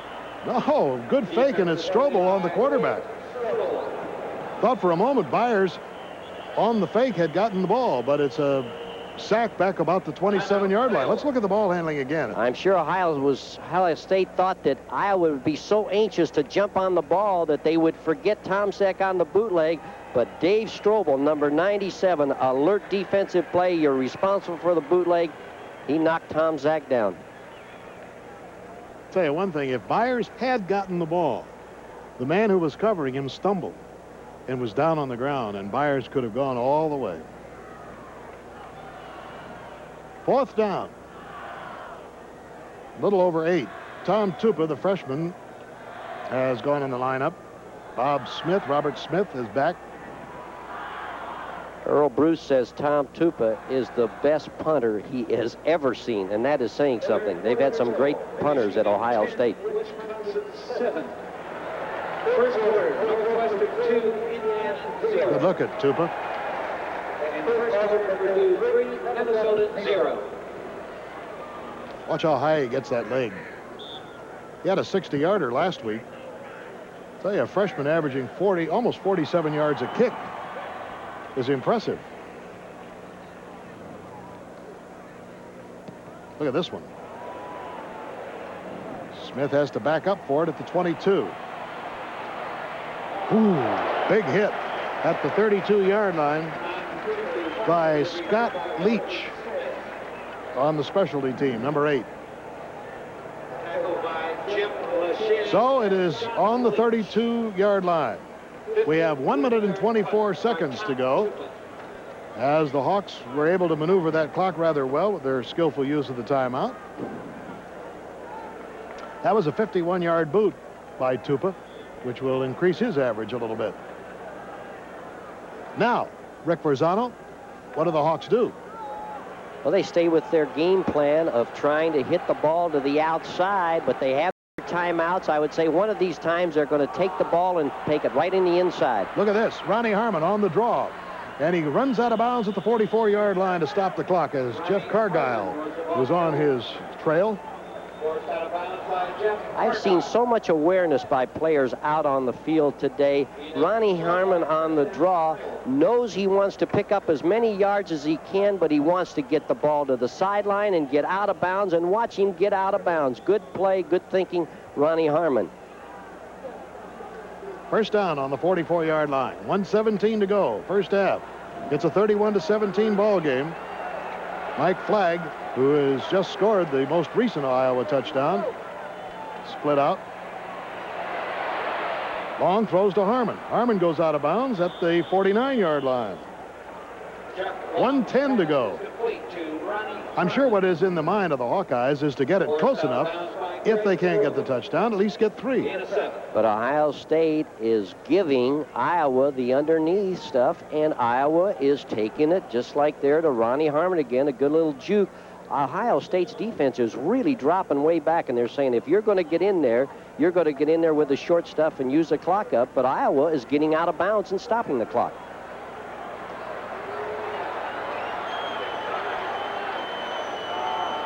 Owen Gill on the draw. Runs into his own man and gets it inside the 30. Brought down by Terry White and Sonny Gordon. Well, now things are getting interesting. 1:03 to go in the first half. Hawks go without a huddle.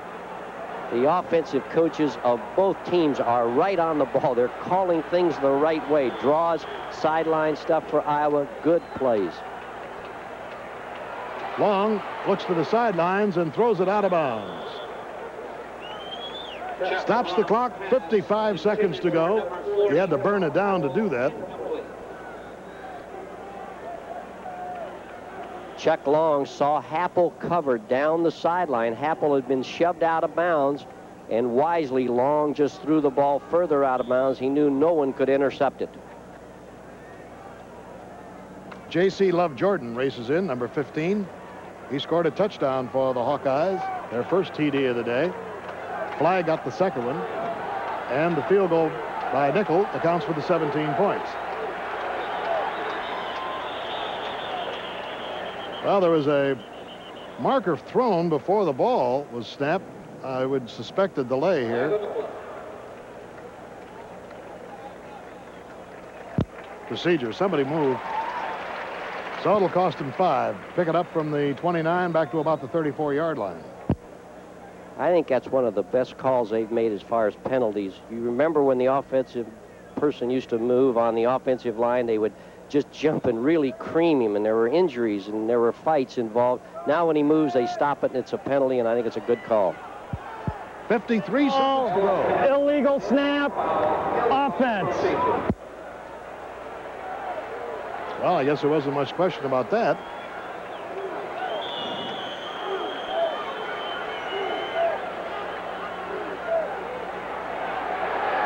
Out of time for Long, over the middle.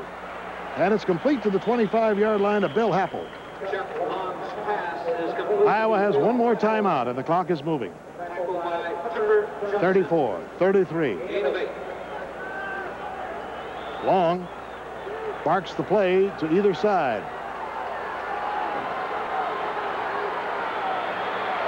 Pretty soft on the defense, and now it closes on him, and Long spins around and is knocked down at the 23-yard line.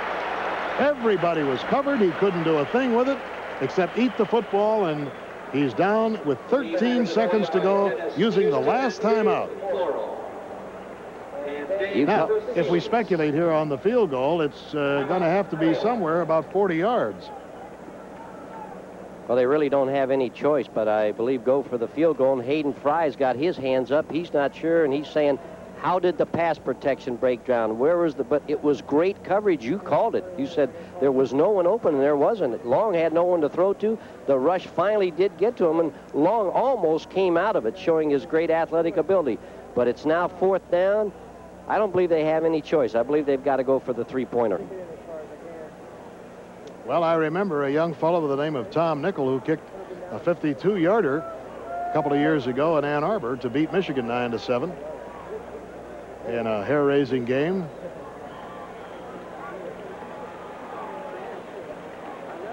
.13 and it's 31-17. It's obvious that to be only 11 down rather than 14 would be a big boost.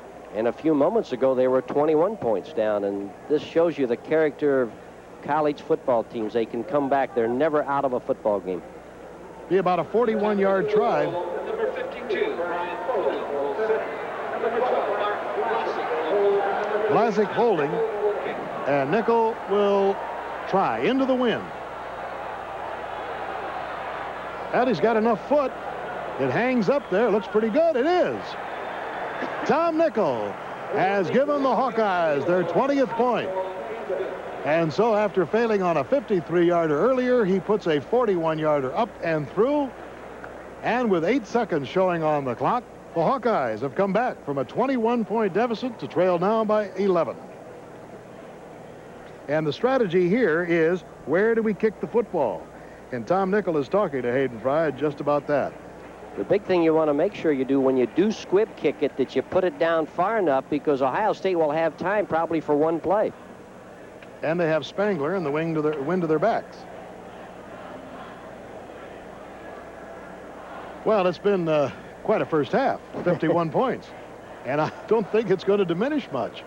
The heat might take its toll in the second half, I don't know, but we expected a display like this from two teams that can really go with the football and score. And we got exactly what we thought. A couple of sluggers slugging it out. You saw a moment ago the total offense on the board that is right up to date. 313 yards for Iowa, 215 for Ohio State. 45 yards, 1 minute, 15 seconds. So here's Tom Nickel. Byers and Woldridge are back. And again, they try to squib it. Barry Walker dives on it at the 22-yard line. And it'll be time for one play. Walker downs to kicking.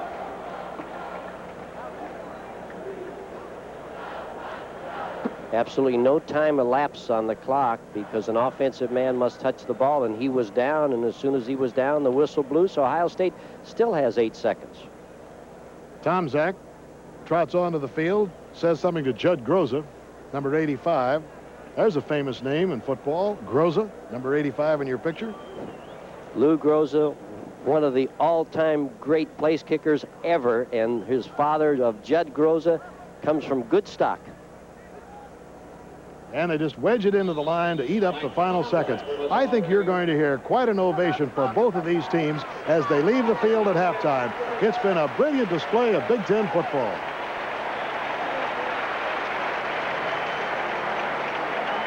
So that's the end of the first half, and the score is Ohio State 31, Iowa 20.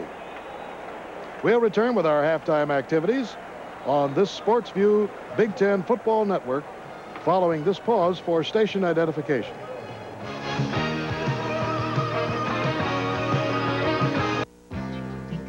Have a news tip? Call the Eyewitness Hotline.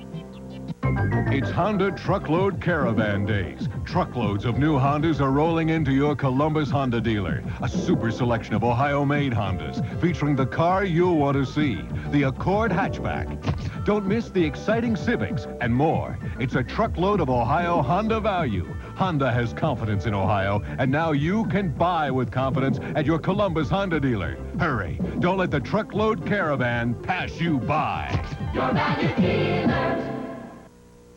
As your career takes off, regular financial services might not offer enough to help you really manage your finances. Bank One has designed the Select series especially for you. Financial services for money management, investment, financial planning, even credit. Personal financial services that'll save you time and make your money work harder for you. The Select Series, only from Bank One. Sandcastle Marine, your Mariner outboard and Mercruiser dealer, lets you make your own waves right now. Smash the price reef by channeling 84 discounts on all 85 boats. Save now on the 85 Chris Craft 168 Bowrider, 140-horse Mercruiser, just $94.95. And save now on the 85 fall line of Wellcraft Scarab 1, now in stock and ready for delivery. Exit 132 off I-70 East and go 1 mile south. Sandcastle Marine, your Mariner outboard and Mercruiser dealer, open 7 days a week, 9 to 9.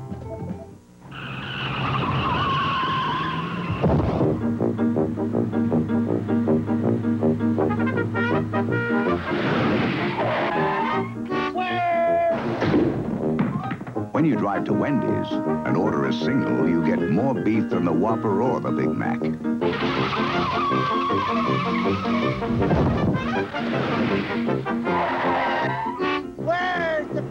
At Wendy's, you never have to ask, where's the beef?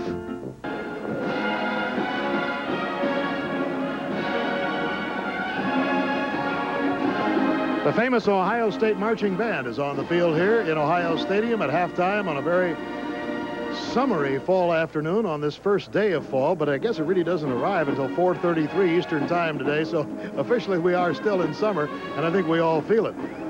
Well, it's a 31-20 ball game, and that is a game that we kind of thought we would see. I didn't think it would be quite this far apart. Rick, did you? No, I didn't really, but people ask me, why aren't you coaching anymore? And I'd give the answer of most ex-head coaches: turnovers. They kill you.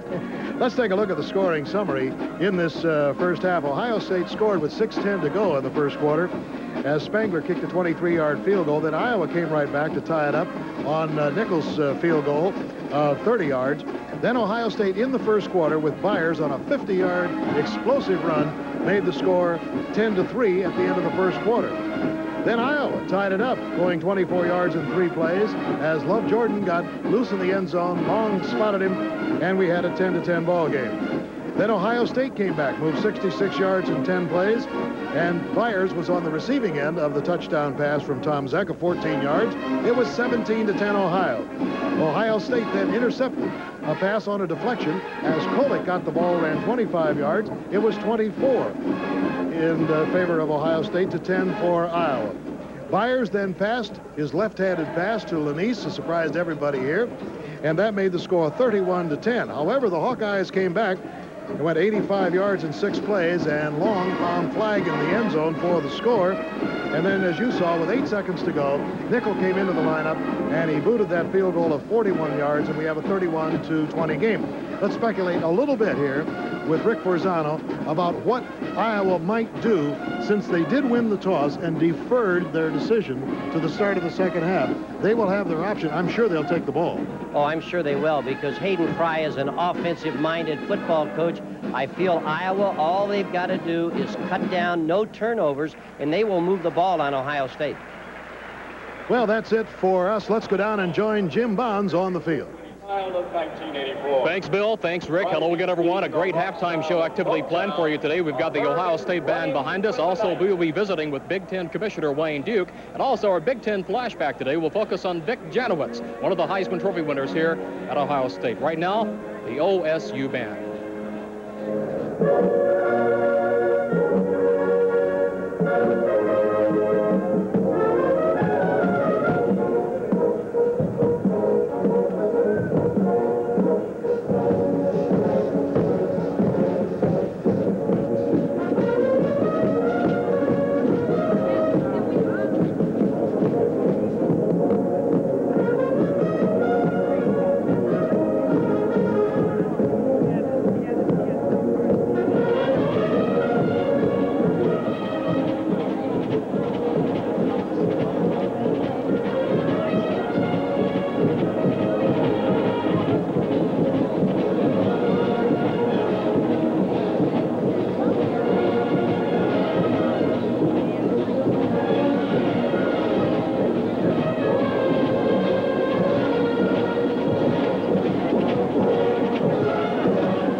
leading Iowa at intermission today. We're very proud to have with us the commissioner of the Big Ten Conference, Wayne Duke. And Wayne, I'll tell you what, who would have thought this type of score at intermission?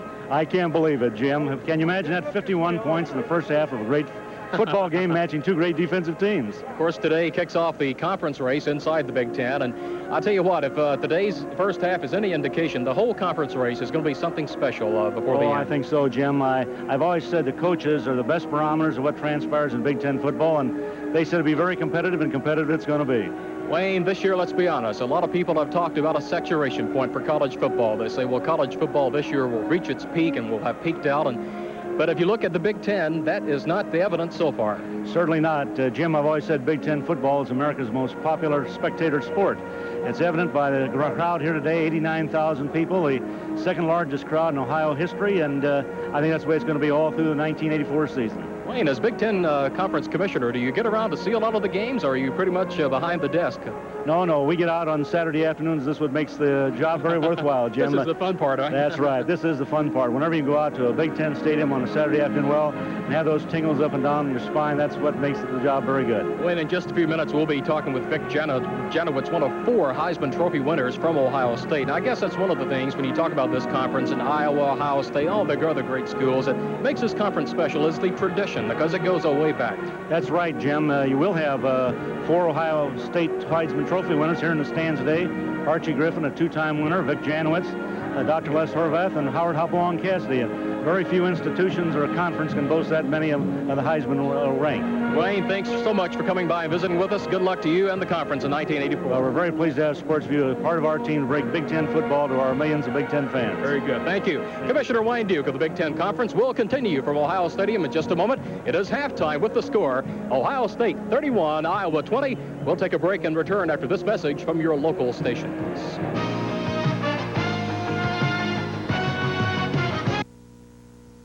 Welcome to Rack. Relax and just say Philly beef and cheese, please. Philly beef and cheese, please. Philly beef and cheese, please. Philly beef and cheese, please. Philly beef and cheese, please. Philly beef and cheese, please. Wow. Roast beef, Swiss cheese, sauteed mushrooms, green peppers, and onions on our new natural grain roll with a make-your-own side salad, only $2.99. Just say Philly beef and cheese, please. Philly beef and cheese, please. Philly beef and cheese. Now at a great price at Rack. Andrea McCardle sings on the next Merv Griffin Show.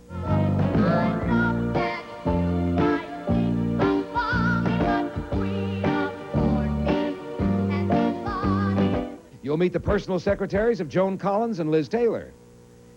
I see her fly off the handle about something, but never at me.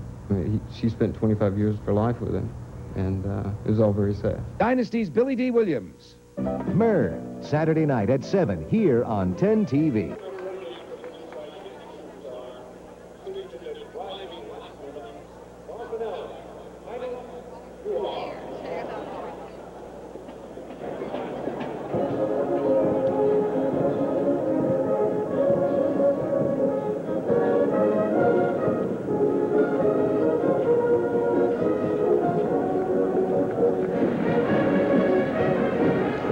To 20, the halftime score at Ohio State this week. Ohio State's Buckeyes leading the Iowa Hawkeyes in the first Saturday of Big Ten Conference competition in 1984. It's been a great first half. We expect more in the second half. As we started last week, a segment we call Big Ten Flashback. And today, we're going to look at one of the great running backs, a former Heisman Trophy here at Heisman Trophy winner at Ohio State, Vic Janowicz. Let's take a look at some of the actions. We take you back a few years and back about 34 years. And as you look at Vic Janowicz in action. And here's a guy who came out of Ohio State in 1950, won the Heisman Trophy. But the thing you have to remember about Vic, and the thing that Ohio State Buckeye fans remember, is his versatility. Not only was he outstanding on the football field, but also as a great baseball player. And he participated in both sports professionally. There you look at number 31, Vic Janowicz. As he was then, and now as he is now. Vic Janowicz, glad to have you with us. Well, thank you, Jim. How do you guess when you look back at video like that, film, it does take you back a few years, doesn't it? Well, we don't use numbers, really. And I'll tell you, this afternoon here, the way the Buckeyes are playing in the Hawkeyes from Iowa, they're kind of reminiscing from the 1950 game. We got two super teams out here, and they're putting on a great exhibition of both football by passing and running, and a great defense by the two ball clubs. And I think these 90,000 fans here are really enjoying this football game in this beautiful Ohio weather. Vic, what's the outstanding difference, in your opinion, between football 1950 when you won the Heisman Trophy and today's athletes out here? What's the difference? More complex offensive, defensive schemes, or what? Well, I think they have more people to work with. Now we're a ball club and carry 60 ball players. We carried about 40. So when you deal with numbers, you can pick out the best. And here on the gridiron this afternoon, Iowa brought a fantastic group here, and Ohio State has a great ball club. So as you can recall, 34 years ago, we beat this ball club 83-21. And as you look at that scoreboard now, it's that type of game. You know, Iowa wasn't any slouch 34 years ago. Oh, no. It's just like this ball club. The score should be 0-0 right now, and the second half should be the tell point. Dick, we mentioned briefly your versatility. Recap for the fans. Coming out of college, you signed with the Pittsburgh Pirates, one of the early bonus babies, right? Right. I started off with the Pittsburgh Pirates, and then after that season, I went to Mexico and played winter baseball with Hermosillo, and then I joined the ball club the spring of 1954 and completed the year with the Pirates then. And then George Preston Marshall was a general manager, owner of the Washington Redskins, so he convinced me to go back into football. So I drove in my car, drove to Washington, D.C. The next week, I had a football uniform on, and I was a Redskin from then on out. Quick transition for you. Right, and I enjoyed it. I played all the sports throughout my career, and I enjoy watching them now. So I enjoy baseball, I enjoy football, in all aspects of the sporting world. Vic, thanks so much for coming by and visiting with us today. Thank you very much, Jim. It's been my pleasure. Former Heisman Trophy winner, the Heisman Trophy winner from 1950, former Ohio State running back Vic Janowitz, one of 4 Heisman Trophy winners and the recipient of one of 5 Heisman trophies at Ohio State, Vic Janowitz. We're at halftime. The score 31-20. Right now, a look at the two universities represented on today's football field.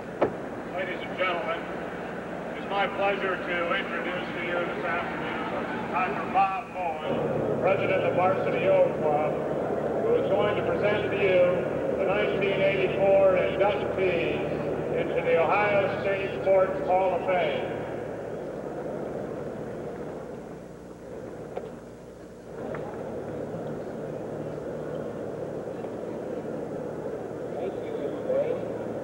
Our first inductee in the class of 1984 is its captain, 1970.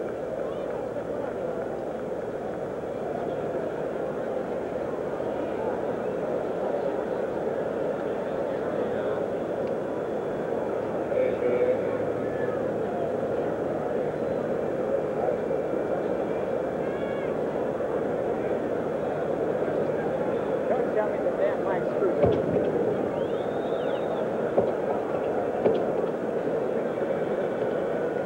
Our first inductee into the class of 1984 is the captain of the 1971 Big Ten championship team, the most valuable player in the Big Ten, an NBA star.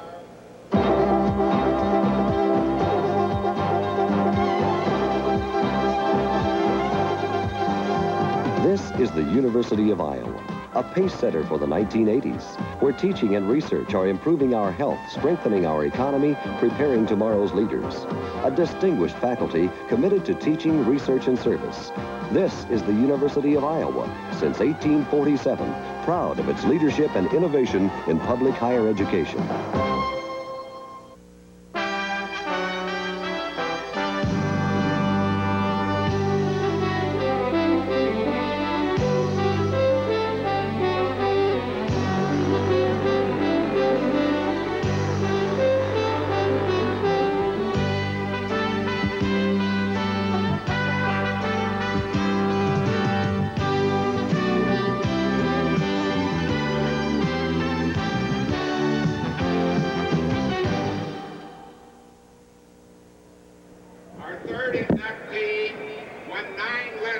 And Stroh's Light, fire brewed for a smoother taste. Family brewed quality for over 200 years. All Big Ten infielder in baseball.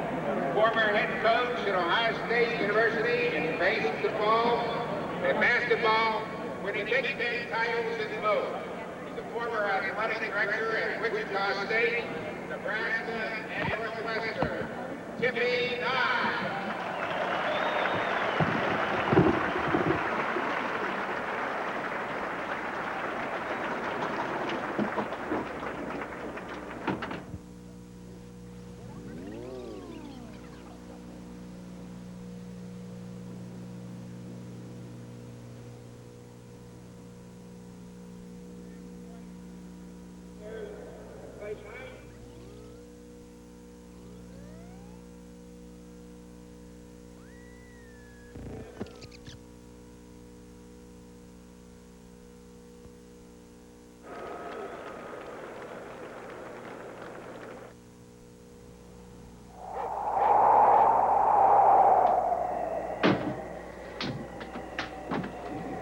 Where are you going? To get a Stroh's. That's about a 200-mile hike through heavy snow. I know. If you think of it, get two. Stroh's and Stroh Light, fire brewed for smoother taste.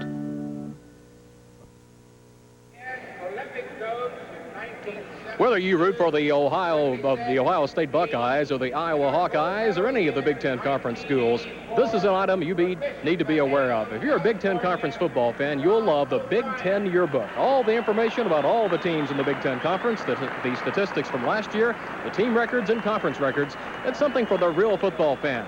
You can have yours for only $5. Write to Big Ten Yearbook, 1111 Plaza Drive, Schaumburg, Illinois, 60195. The Big Ten Yearbook, only $5 to 1111 Plaza Drive, Schaumburg, Illinois, 60195. Bill Fleming? Yes, sir. I'd like to also remind our fans that tonight, 8 o'clock Eastern Time, on most of these Sports View stations, they will see the second end of this extended doubleheader. Michigan State traveling to Champaign to meet the defending champion.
Bartender's next big league pitcher and loves to serve fire brewed Stroh's. See what I mean? That was his fastball. That was the curve. Look out. Wild pitch. What was that? Relief pitcher. Stroh's and Stroh Light, fire brewed for smoother taste. Sounds like there's a bear in the beer. What are we going to do? I'll be right back. Where's he going? He's going to get that beer from that bear. That's not just a bear. That's a grizzly. Yeah, but that's not just a beer. That's fire brewed Stroh's. I thought we had 3 cases. Well, had to make a deal. Stroh's and Stroh Light, fire brewed for smoother taste.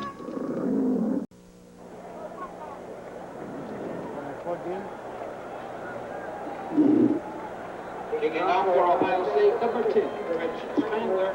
Lead for Iowa, number 2, Robert Smith, and number 31, Ronnie Harmon. Here's Spangler's kick. Ronnie Harmon and Smith are back. That's Smith waiting for it in the end zone. He will not run it out. And the Hawkeyes will take over the football.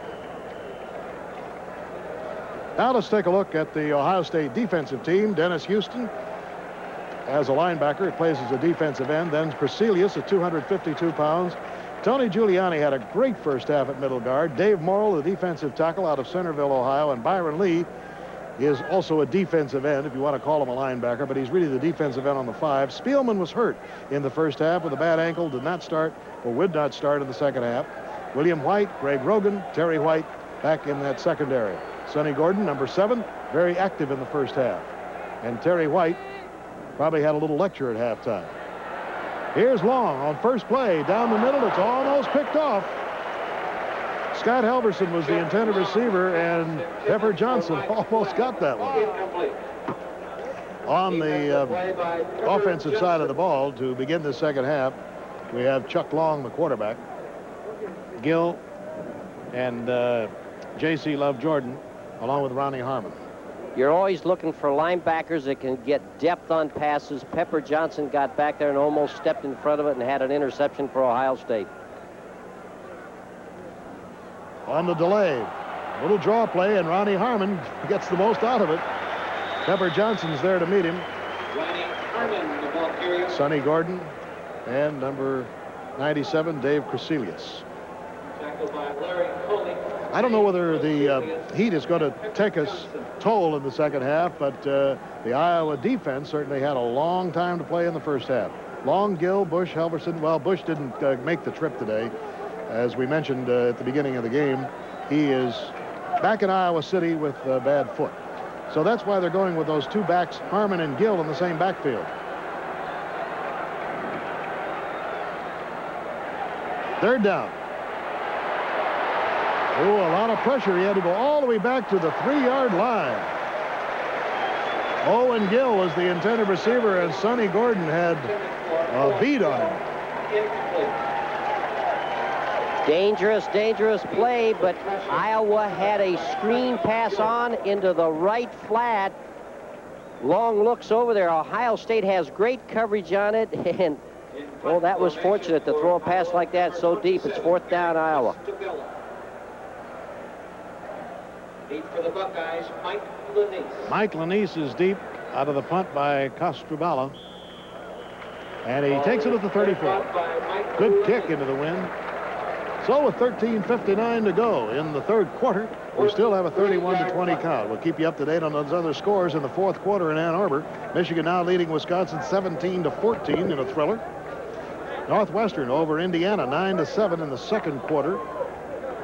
Game back. Purdue leading Minnesota 3-0 in the second quarter. And of course, Michigan State at Illinois tonight, which you will see beginning at 8 Eastern time. Tomczak stumbled for a moment there, but recovered enough to throw to Byers at the 40-yard line. Spitzig right on his back. Gain of about 6. You want to stretch the defense short and long. Here's Mike Hook, Paul Hufford on the defense, Hap Peterson, the nose guard. Well, these guys have been out on the field quite a while today. Defensive tackle is George Little, and Dave Strobel, the defensive end. Kevin Spitzig, total of 26 tackles to his credit. Larry Station with 25 coming into today's game. Larry Station, an academic All-American. Second down, 4. Again on the delay. Ball was bobbled just for a second by John Wooldridge, stopping his progress short of the first down, and Strobel, number 97, made the stop. The rest of the defensive secondary, we've got Mike Stoops as a defensive back, Devon Mitchell playing in his junior year, Keith Hunter, and Nate Creer. So it brings up third down and 3, and a big stop here coming up if Iowa can do it. Ohio State with Tom, Zach, Byers, Bates, Lanise, Taggart, and Holland, Laudermilk, Lachey, Zelensky, Graves, and Karowitz up front, a veteran offensive line. Byers tries to go outside. They miss him. Good lateral coverage. Well, I'll tell you, Spitzig was the man that made that thing happen. He enabled Hunter to come up and make the stop out of bounds, but Spitzig made him bow deep. You called it, number 38, Spitzig from the inside linebacker, but also an excellent play by number 41, Mike Stoops right there, who forces him outside. Spitzig's going to get him from the inside. The cornerback, Keith Hunter, comes up, makes a tackle. That's a big third down play by Iowa. Fourth down now, and it's on the 41-yard line. We're in the third quarter. After a rather heavy first half of offensive display, 51 points, 31 for Ohio, 20 for Iowa. Robert Smith goes back as a single safety. Tupa is in. The last kick he had was 64 yards. He has 3 today for 163 or a 54.3 average. Well, he's going to get another big one here because he's got a nice wind behind him. Coming in from the open end, a very warm breeze.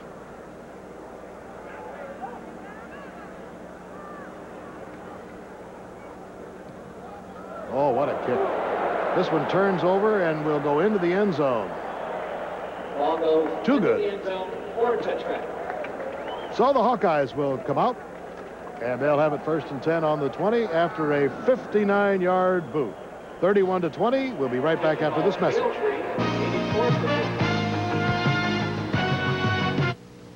It's Saturday, October 13th. Something's about to happen that's never happened before. In over 120 cities, people are joining together to be part of the Stroh's Run for Liberty, a 5-mile run where your entry fee helps restore the statue. Sponsored by Stroh's and supported by Brooks Shoes. This is not just for runners, it's for everyone. But most of all, it's for her. So call to enter or sign up wherever you buy Brooks Shoes or Stroh's beer. Converse All-Stars. They started out on the basketball court, but now they're everywhere. They're everywhere.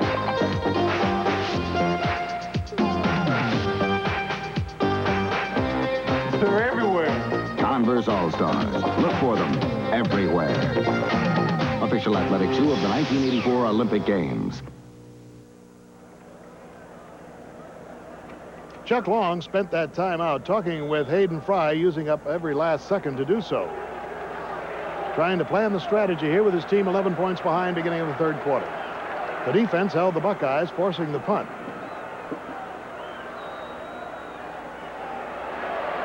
Ronnie Harmon. Stopped on the 23. Let's go down to Jim Bonds. Bob Murphy, the team physician, Dr. Bob Murphy for Ohio State. Bob, you've been with Ohio State 33 years. I guess the heat, we talked about the heat in the first part of the game, but because of the low humidity and because of the wind, the heat really has not been a negative factor for these players, has it? It's not been a big factor. As long as humidity is under about 60%, we usually don't have any trouble. Today was about 85 and about 50% humidity, so we're really not in any trouble. Very good. Dr. Bob Murphy, the team physician for Ohio State. Thank you very much. Eye with a 2nd and 7. Big heat put on Long, and he's pulled down at the 8-yard line. Byron Lee, number 82.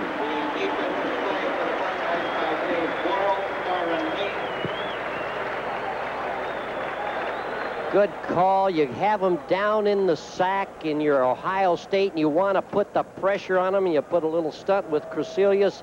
But Byron Lee comes in from the left side, pressure from the inside, outside, sack for Ohio State. Big loss, 3rd and 21.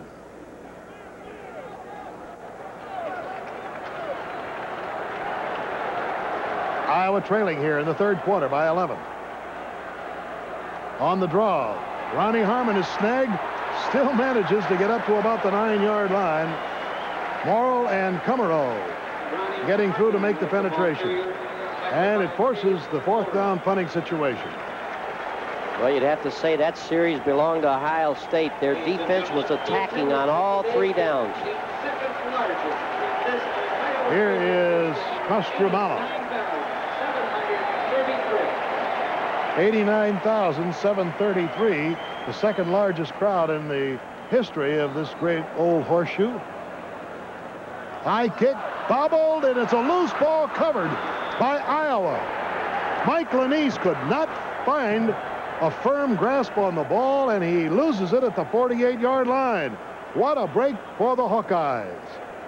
The fumble was recovered. But, Bill, that punt came down. It had dew on it because Costrubala had really put the ball up high. And look at the height on that ball. I mean, that ball is up there, and Mike Lanise is trying to field it, fumbles the ball.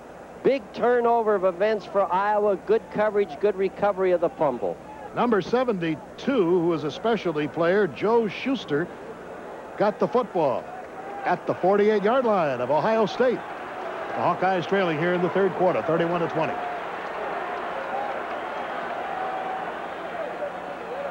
Long looks downfield, pumps short, throws short, sideline. He's got Hayes. Oh, and he dropped the ball, incomplete. Well, he turned his head away. I think if you looked at it again, it's like taking your eye off the ball in golf.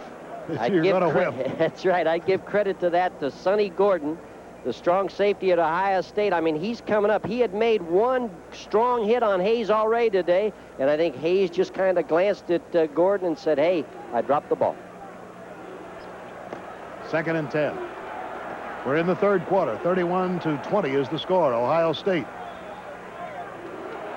Long on the run, has his men, but it is out of bounds at the 40. They're going to call it complete to Happel. Gain of about 6.5 or 7 yards. Ohio State wants to bring their linebacker upfield and force Long to throw sooner than he wants to, but he has 2 blockers out in front of him. He finds Happel at the sideline. The defensive coach of Ohio State said, we've got to stop the outcut. That time they didn't. And as you could see from that end zone replay, his foot was indeed in bounds. J.C. Love Jordan has gone in now, wide to the left. He scored a touchdown today in the right-hand corner of the south end zone. Moving quickly through the line is Ronnie Harmon, getting the first down at about the 36-yard line. Kolick making the stop along with Morrill. 3rd down. Watch the surge of the offensive line of Iowa. They're all getting movement on the defense of Ohio State. That's what you want on 3rd down. And when you've got a great back like Harmon, he can find the seam. 1st down, Iowa. But good blocking by the offensive line of Iowa. I think it should be mentioned that Gill and Harmon have been trading off in that backfield during the early part of the season. But because of the injury to Fred Bush at fullback, both have had to be in the lineup all the time today. Whew.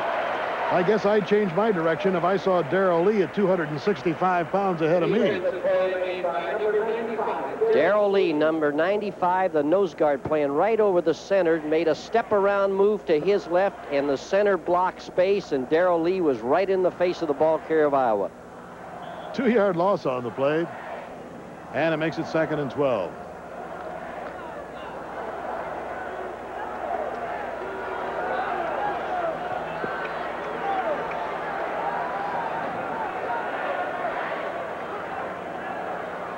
Crossbuck. Gill weaves his way through. Beautiful running by Owen Gill. He looked like a reed in the wind as he weaved his way down to the 24-yard line. I said earlier, we are seeing some great runners.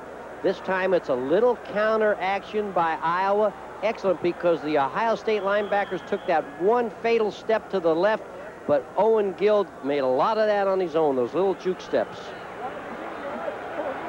The Hawkeyes now with the ball just outside the 23-yard line. Ronnie Harmon changes direction, gets his nose on the 21 before Byron Lee buttons him down. Chasing into the lineup now will be Dennis Houston. as the defensive right end. Coming out is Eric Kummerow. He's Kummerow, number 14 there. You just saw him pass by your picture. Has been nursing a nagging injury, and this is really the first time he's had a chance for action. So Coach Bruce is getting him in and out little by little. 8 minutes and 14 seconds to go in the third quarter. It's a 31-20 game. Ohio State.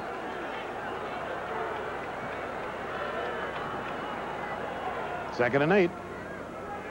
Long throws over the middle. Complete to J.C. Love Jordan at the 16-yard line. Short of a first down by about 2 yards as William White, one of 3 freshmen starting in the defensive backfield today, brings him down.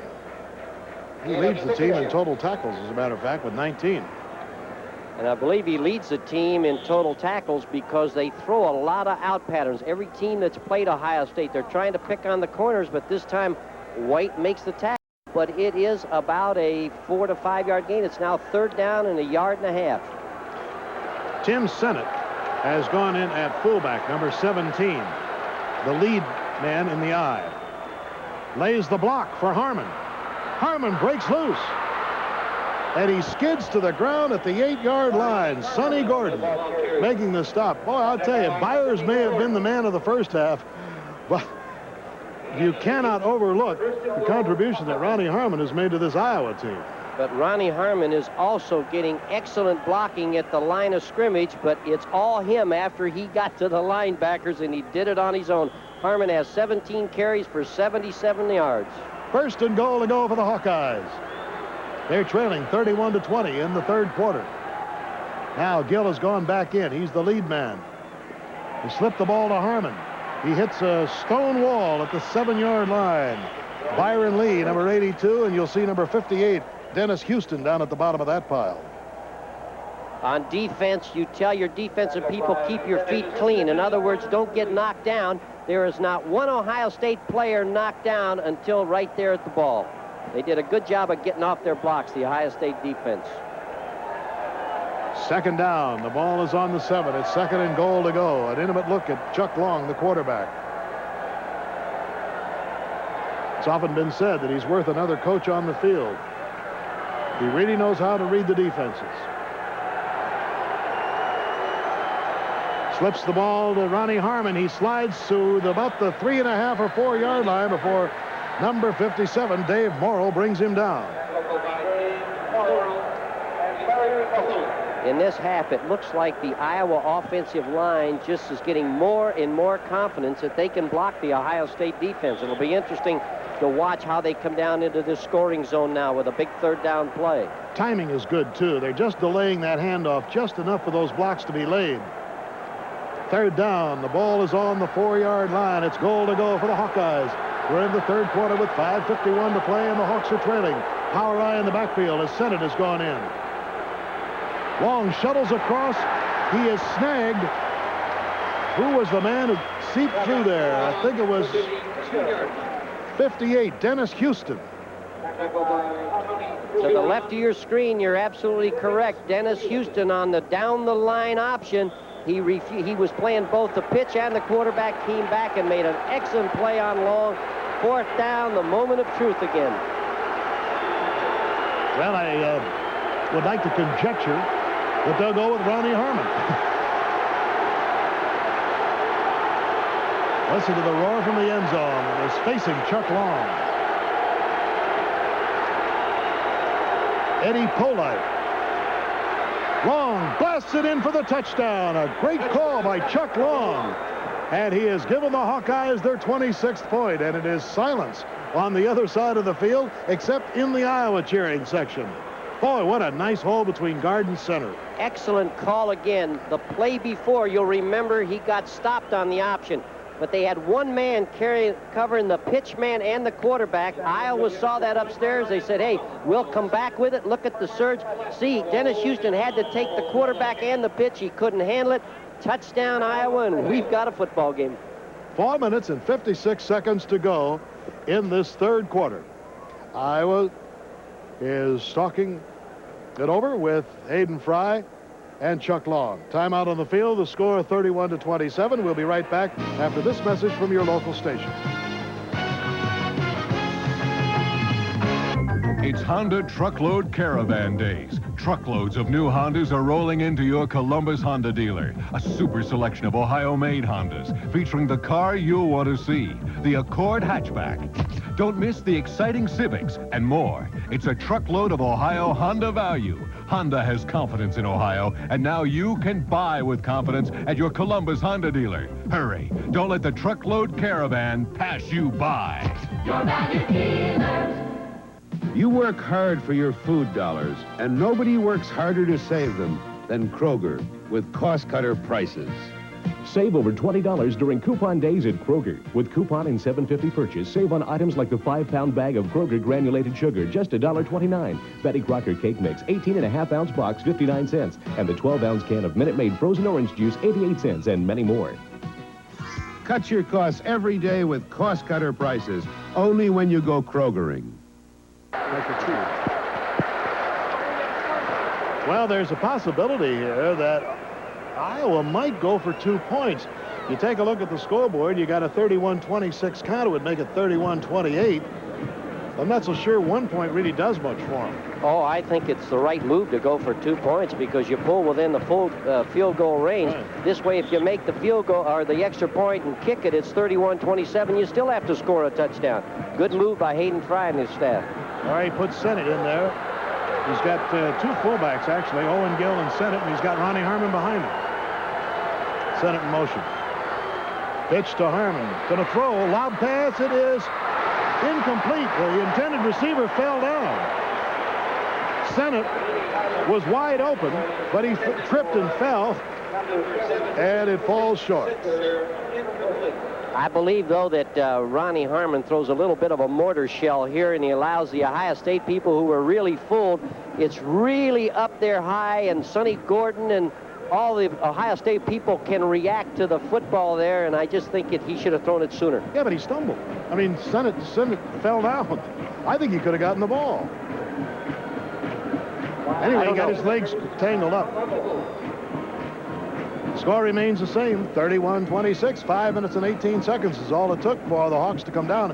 And again, the turnover was the important factor because Lanise muffed that punt, as you will recall. It was covered by the Hawkeyes, by Schuster, at the 48-yard line. And Long just very methodically brought them down the field. A nice bit of quarterbacking, mixing the plays up, and taking it in himself for the touchdown. Let's pause 5 seconds for station identification. This is WBNS 10 TV, Columbus, Ohio. Well, this has been a bitter struggle here in Columbus and in Ann Arbor today. Must have been a whale of a football game. Michigan defeated Wisconsin 17-14. Goes to Byers, has a little bit of trouble handling it, up to the 10. Ooh, look out if he gets loose. They take him to the sidelines. And Sims puts him out of bounds. Now, the fans over there thought it was a little extra, but the flag was thrown immediately. And that may cost the Hawkeyes. That is a change in field position in a hurry. A long return like that, add 15 more yards to it, and Ohio State is in Iowa territory. Well, instead of having it at the 37, they move it upfield from the spot, and it'll be in Iowa territory, very close to the 48-yard line. So the late hit is costly.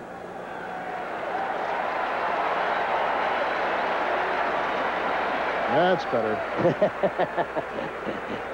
You can count, he can't, huh?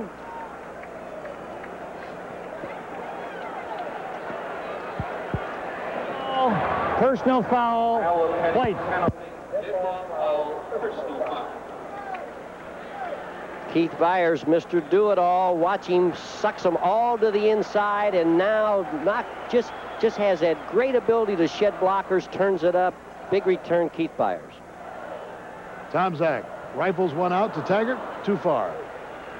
Tom Zach's pass intended for Ed Taggart, incomplete. Well, so far, the second half belongs to Iowa. On the play, Dave Sproul. 31-26. It was 31-20 at halftime after a 51-point burst by these two teams in the first half. And we haven't heard much from Keith Byers in that second quarter, the end of that second quarter. He's about ready to come to life, I think. Ohio State hasn't had the ball that much, having given it up on the turnover.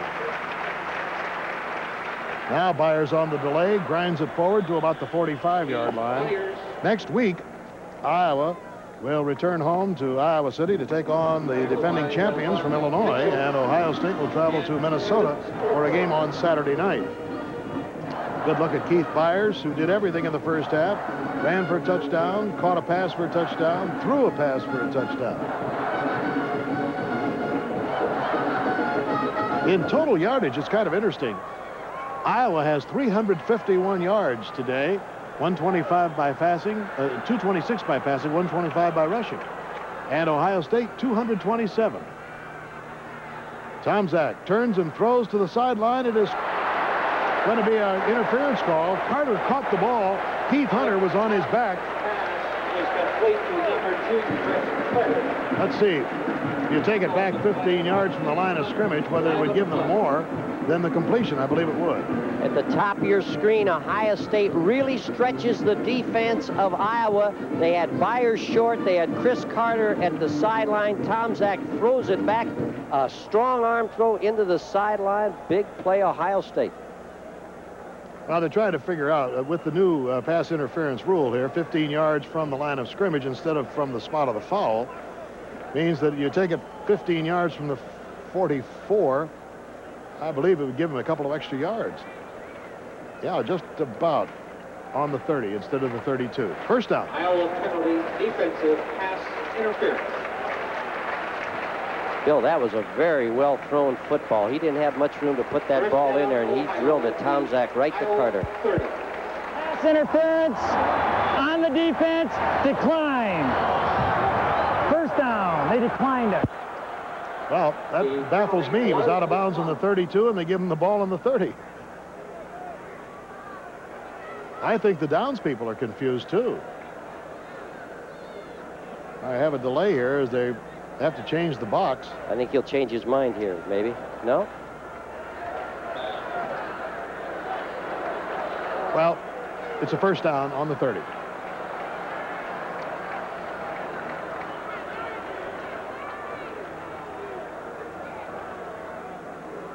Woldridge, the second man through, gets 5. 5 quickly. Larry Station, number 36, makes the stop on him. I'd like to say a word about number 36 of Iowa. He's a man who made the academic All-America team a year ago, and is only a junior. He is about a 375 student in computer science, and really one of the brilliant football players playing college football today. Boy, you got to be smart to play the linebacking position with these complex offenses, don't you, Rick? Oh, you sure do. Byers outside, Strobel chasing him, Stoops, hooks, everybody trying to get in on him, and he just somersaults out of bounds at the 25-yard line. Tackled by Nate Freer. A normal back would have had a loss on this play, but because of this big man's speed, Keith Byers, the containment is there, but he just flat out runs it and gets it to the line of scrimmage. Amazing what the young man can do. Third down, 3. We're in the third quarter with 3 minutes and 10 seconds to go. Ohio State is leading Iowa 31-26. Lanise goes in motion. The Bucks have the ball on the 24-yard line of the Hawkeyes. Tomczak throws it. Completed to Carter. He is down for a first down at the 14-yard line. I keep using the word stretch. This time off of play action. They stretch the secondary of Iowa. They stretch him to the outside with a motion of Lanise. They hit Carter right in the seam. Again, well-conceived first down, Ohio State. First and 10 on the 14-yard line. Mike Tomczak has played all the way today at quarterback, making his first start since the Fiesta Bowl. Byers grinds it and bangs heads at the 7-yard line with Devon Mitchell. Oh, he can get 7 yards so fast. At ground level, the only way you can stop Keith Byers is with penetration. You see the offensive line of Ohio State just made a surge. There was no penetration by Iowa. Keith Byers picks it up. 100 yards for this young man wearing jersey number 41. That's just in rushing. Second down, 3. Woolridge.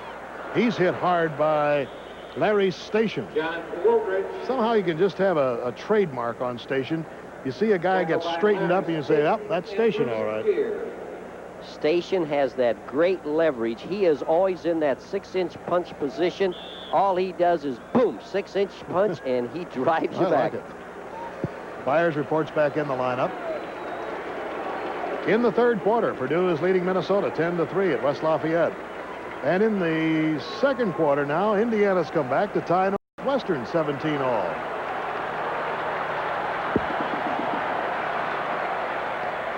Here's Byers, touchdown. No question about that one.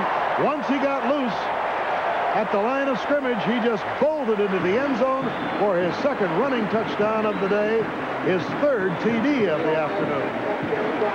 9 straight games that Byers has scored 2 touchdowns or more. But the big thing we talked about so many times, his big hands. He held onto the ball. The ball was almost stripped out of his hands, but he refused. You just watch how he gets into the point of attack right there. But watch, see how his arm is being pulled, but he is so strong and has such big hands, he does not fumble. He scores. Ohio State touchdown. And Spangler's kick is up, and it is good. It is now 38 for Ohio State, and Iowa's 26, and the fans are loving every minute of this offensive display. Timeout on the field, 38-26 the score. We'll be right back after this message.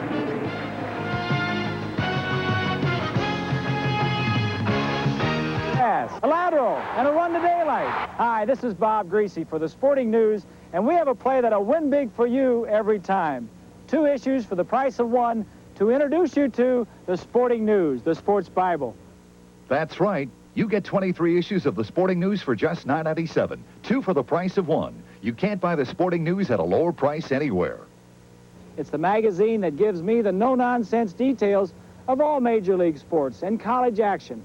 To love sports is to love the Sporting News, the Sports Bible. Why don't you subscribe today? And here's a friend to tell you how.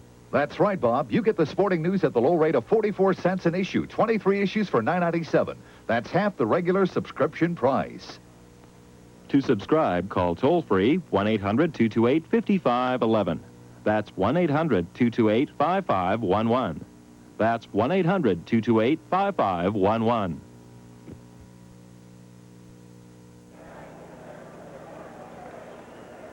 Well, the Buckeyes move down the field with Keith Byers taking it in at the 123 mark of the third quarter to go back up by 12 points. They had an 11-point lead at halftime. The missed try for 2 accounts for the difference in the touchdown exchange. Ball goes into the end zone. So the ball will come out to the 20-yard line, and the Hawkeyes once again will go to work.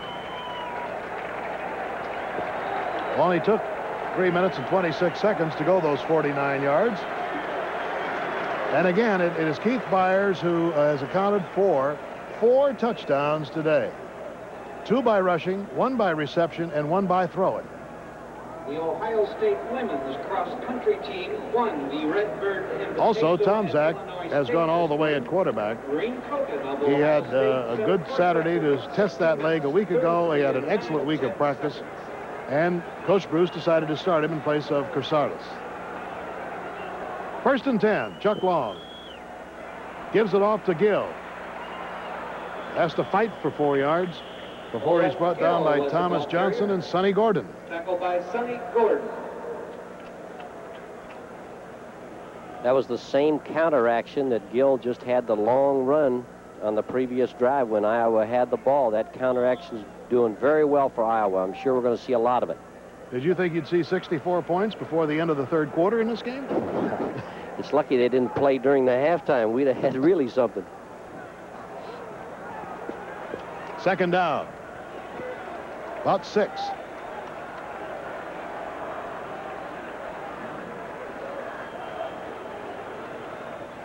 Oh, big hit. Number 95 coming through there was Darrell Lee, a sophomore out of Columbus. Ronnie Harmon was the ball carrier. Defensive play by Number Darrell Lee, watch him right over the center. See him take that step around with the arm over the center block space, and Darrell Lee makes a big tackle. That step around is tough. He's got to be the heir apparent to that position, nose guard, vacated by Tony Giuliani, who's a senior and will graduate. So Lee, just being a sophomore, no doubt we'll see plenty of action. Harmon has 83 yards today on 20 carries, working just a little bit harder than usual simply because of the injury to Fred Bush, putting Gill and Harmon in the backfield at the same time. Well, that's the end of 3 periods, and it is 38-26. Ohio State leading as we get ready for the final 15 minutes of play. 38-26, and we'll be right back after this message.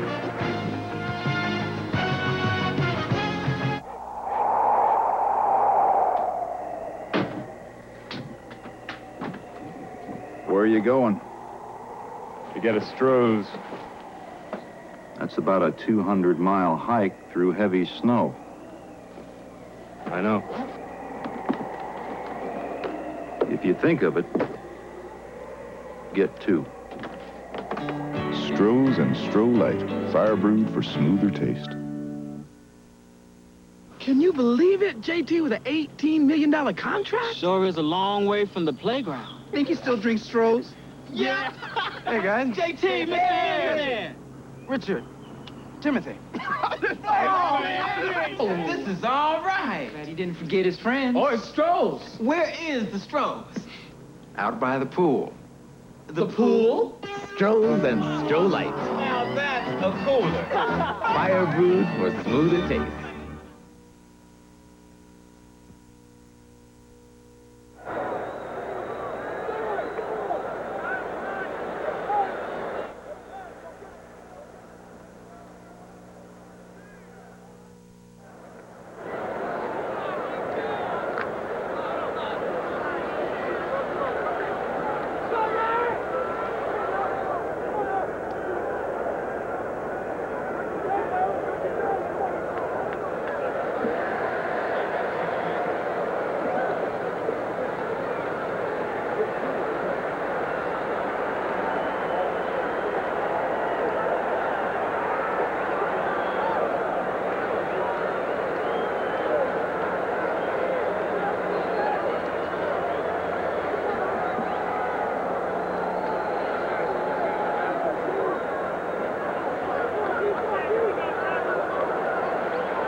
This is Bill Fleming.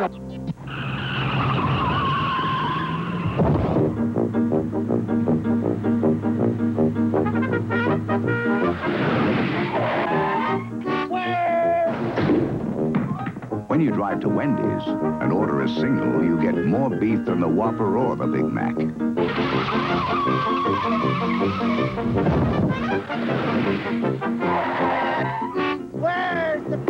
At Wendy's, you never have to ask, where's the beef? Dave Gill Pontiac, Dennis Pontiac, Haydocy Pontiac, your Columbus Pontiac dealers invite you to visit the home of the Fiero, driving excitement for the 80s. The Fiero, a stylish, sporty, fuel-efficient car. The very first 2-seat mid-engine 4-cylinder production car built in America. Independent suspension, rack and pinion steering, power disc brakes. The Fiero, unique, exciting, engineered by Pontiac. Explore the full line of Pontiacs today at your Columbus Pontiac dealers. East, Dave Gill Pontiac. North, Dennis Pontiac. West, Haydocy Pontiac. We build excitement. So the offense comes out for Ohio State, the defense for Iowa. With timeout on the field, it's a 38-26 score. We'll be right back after this message from your local station.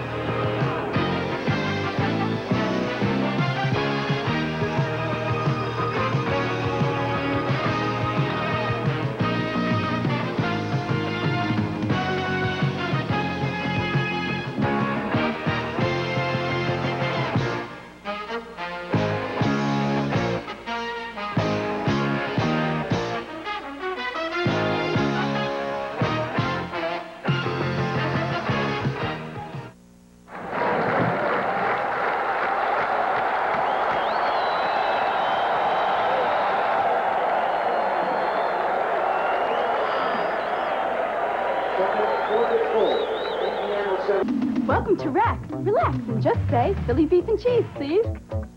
Philly beef and cheese, please. Philly beef and cheese, please. Philly beef and cheese, please. Philly beef and cheese, please. Philly beef and cheese, please. Wow. Roast beef, Swiss cheese, sauteed mushrooms, green peppers, and onions on our new natural grain roll with a make-your-own side salad, only $2.99. Just say Philly beef and cheese, please. Philly beef and cheese, please. Philly beef and cheese. now at a great price at Rack. Recruiting talented people is competitive. A high cost of health care benefits could really cut down on what I have to offer.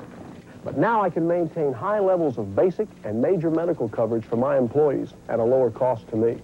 With comprehensive major medical from Blue Cross and Blue Shield. A solid health care package is essential for attracting good people. We call it PACE. Packaging affordable coverage for employees. It's another way we plan to save you money. As we take a look at the time of possession, it's interesting to note that Iowa has had the ball longer than Ohio State. That surprises me. 23 minutes and 44 seconds at the end of the third quarter to 21-16. I would have thought it was the other way. Well, it really changed in the second half of the second quarter. I believe that did it. Yeah. Tom Zach unloads it to Byers. Double teaming him, and that's about the only way to stop him. However, he's got the first down as Station and Creer bring him down at the 40-yard line. Tom Zach just seems to be able to find Byers in an opening. They were in man-for-man coverage. Right there, Larry Station, I believe, had Byers coming out of the backfield and let him go, and Tom Zach found him. First down, Ohio State. Tom Zach is 10 out of 14 for 115 yards today and 2 touchdowns. Any question about the fact that he was ready?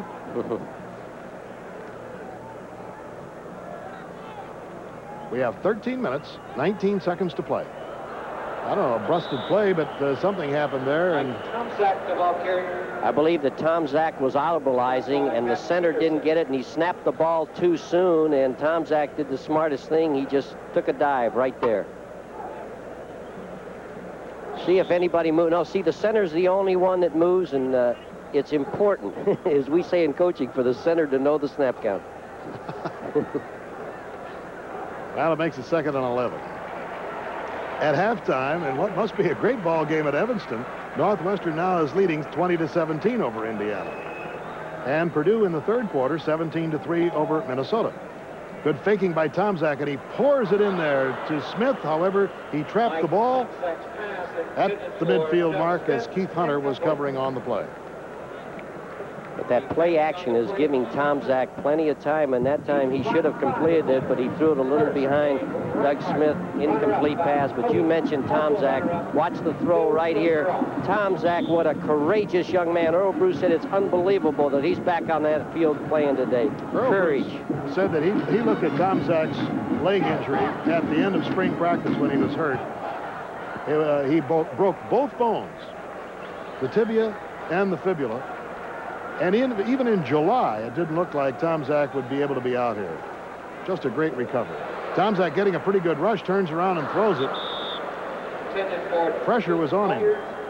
Devon Mitchell covering on the play, but the man who really made it happen was Hap Peterson and Ken Sims, 50-9. So it brings up a 4th down, and Iowa will send one man back. Now here's the thing with Tupa banging that ball about 54 yards on the average of the first half. Now has to punt it against the wind. And Robert Smith doesn't go back quite as far. One thing about Tupa, though, he does not put the ball up that high. I imagine he can kick the ball pretty far into this wind.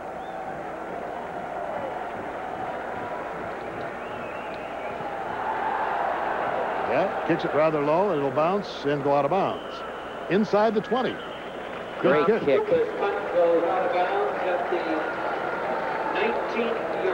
Marked at about the 18-yard line. And the Hawkeyes will go to work with 12 minutes, 18 seconds to go. There's a marker down back on the 45-yard line, so they may bring this play back. Dr. Frank Hauser. Dr. Frank Hauser of Mount Carmel. Ah, it's defensive holding. Let's see if that would be enough for the first down. Let's just hold on here for a second. We may have that ball come back here as soon as they determine whether it will be enough for the first down. They're explaining it to Pepper Johnson, who is the defensive captain. And, oh, is he proud to be the captain of this team. Didn't he do an excellent job on his feet yesterday? He and Loudermilk, just super jobs at that mic at the luncheon we were at for the Columbus Agonis Club. Well, apparently the penalty would not have given Ohio State a first down, and therefore with that excellent punt, putting Iowa back at the 18-yard line, the Buckeyes feel that it was okay. Well, now they're going to get it afterwards. What's this? Might have been another call on top of it. Hold, post-scrimmage kick enforcement spot against the White. First down. He explained it. It's after the kick that the hold came about, so it's now against Iowa. So it is a timeout. And with 12:18 to go in the ball game, we'll take this timeout and back after this message. Stretch. Columbus Marriott East, located at the Hamilton Road exit off Interstate 70, 10 minutes from Port Columbus International Airport and downtown Columbus. The Marriott East offers fine dining at Duke's Restaurant, featuring their famous prime rib of beef. After dinner, one of the hottest night spots in town is right here at Tulips, featuring cocktails, entertainment, and dancing. The Marriott East offers convention and recreation facilities in the tradition and style known as Marriott. At Marriott, we do it right.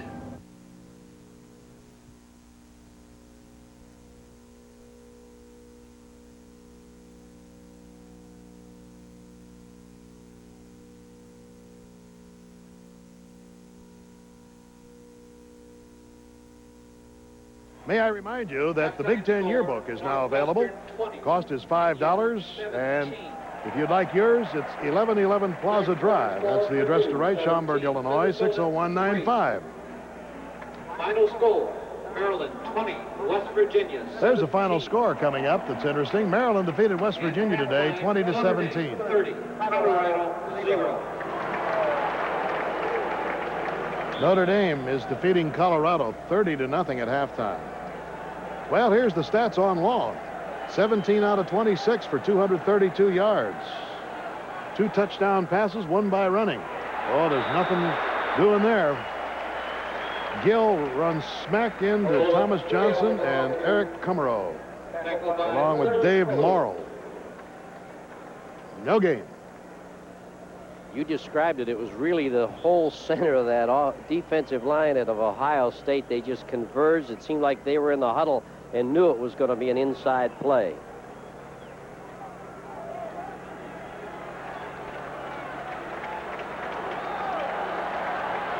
J.C. Love Jordan is out wide to the right, and Long backs up. He'll pass from his end zone. Ooh, he barely got that one off to Owen Gill. Kummerow made the stop on him.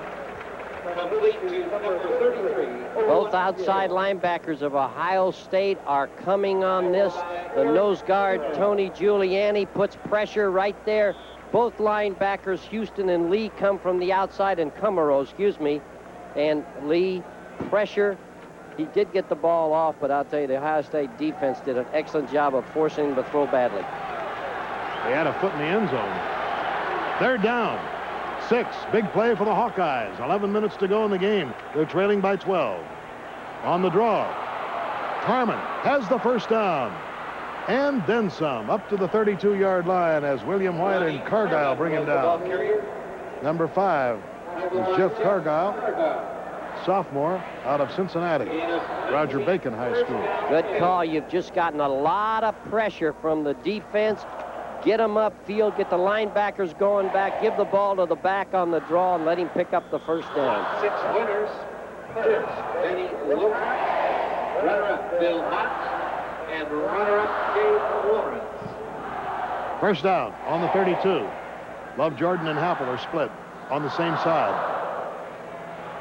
Rambling through is Owen Gill for 5. Owen Gill, the ball carrier. 10.5 minutes to go. Ohio State can afford just to let Iowa get that ball down the field and use a lot of time because they've got the 12-point buffer. Gill is limping. Number 33 is limping slowly to the sidelines on the far side. There, you just see him at the top of your picture. They can ill afford to lose him. They've already lost Bush. He didn't even make the trip. Sennett has gone in at fullback, and Long can't find anybody. And manages to get out of the grasp of one player and right into the arms of Kummerow. You pointed out Eric Kummerow had been hurt for this season, and he has done an excellent job. He has made some big hits today. Number 14, the outside linebacker for Ohio State, Eric Kummerow. Nobody for Long to throw the football to. Now watch on the right side. Oh, big hit. Yeah, right on the throwing shoulder of Long. That does hurt. We have 9 minutes and 37 seconds to go. Ohio State is leading. 38-26. The Buckeyes have never been behind in this game. They've been tied a couple of times.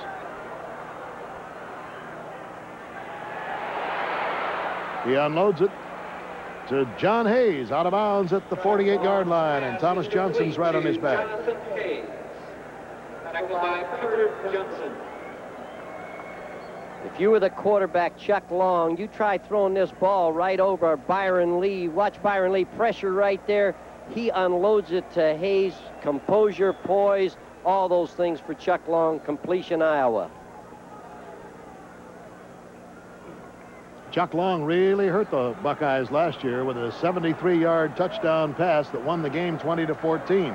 He's 18 out of 27 today for 241 yards. Owen Gill dances his way to a first down at the 46-yard line, and Larry Kolick makes the stop on him.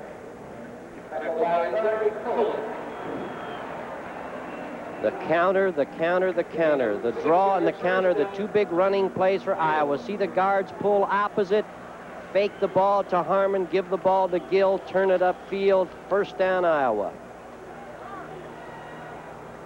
9 minutes. Gill now has 79 yards rushing. Iowa has nearly 400 yards total offense, 399 on the nose. Long looks. He's hit. Number 98 is Thomas Pepper Johnson, who was the most valuable player defensively a week ago against Washington State. Decks Long, and Long gets up slowly. Watch the blitz. The inside linebackers are coming. It's man for man downfield, but the secondary is all over the receivers. There was not a receiver anywhere near open. Great coverage, great blitz call.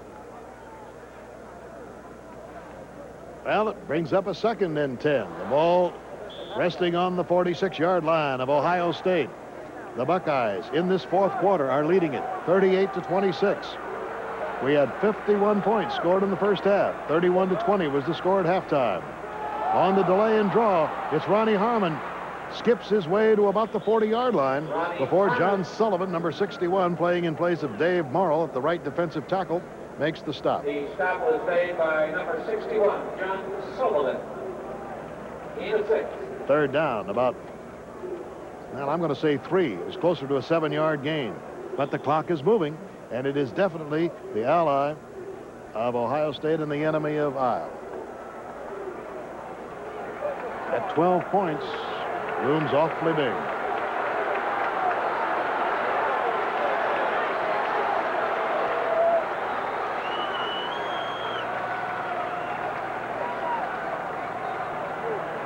Long looks, throws to the sideline, but it's much too high. That was an intimidation pass. He saw the pressure put on over there on the opposite side of the field, and he knew that he had to get the ball high. Byron Lee was right over there.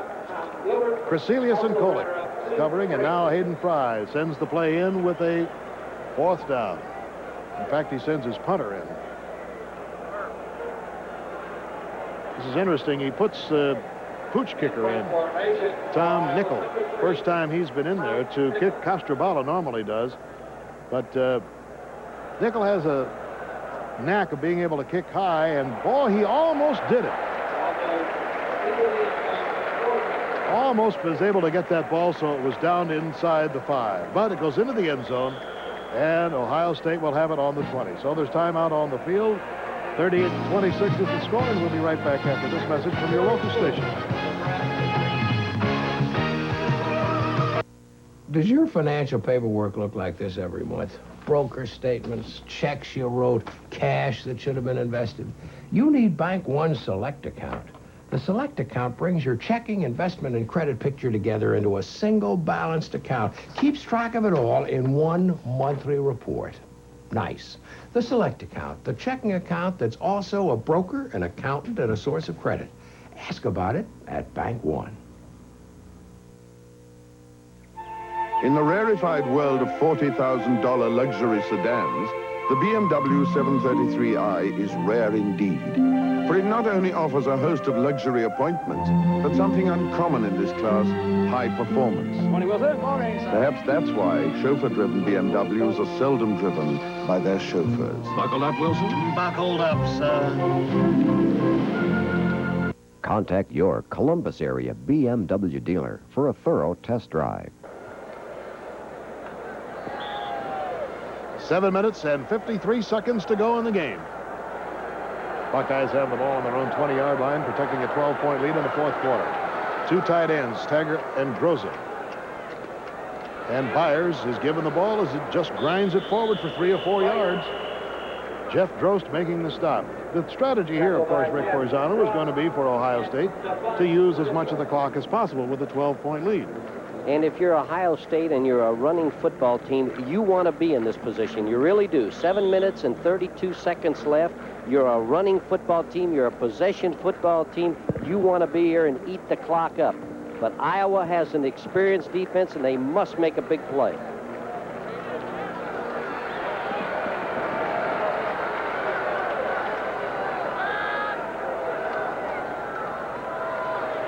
Tomczak over the middle's got Byers. Oh, the people just bounce off it. First down as Spitzig finally gets him down at the 32-yard line. But it's a good play. They fake the ball to Byers, and you say, well, now he doesn't have the ball. Let's go on pass coverage. And then they throw the ball to him, and he gets a first down. Well-conceived offense by Ohio State, but there's a flag on the play.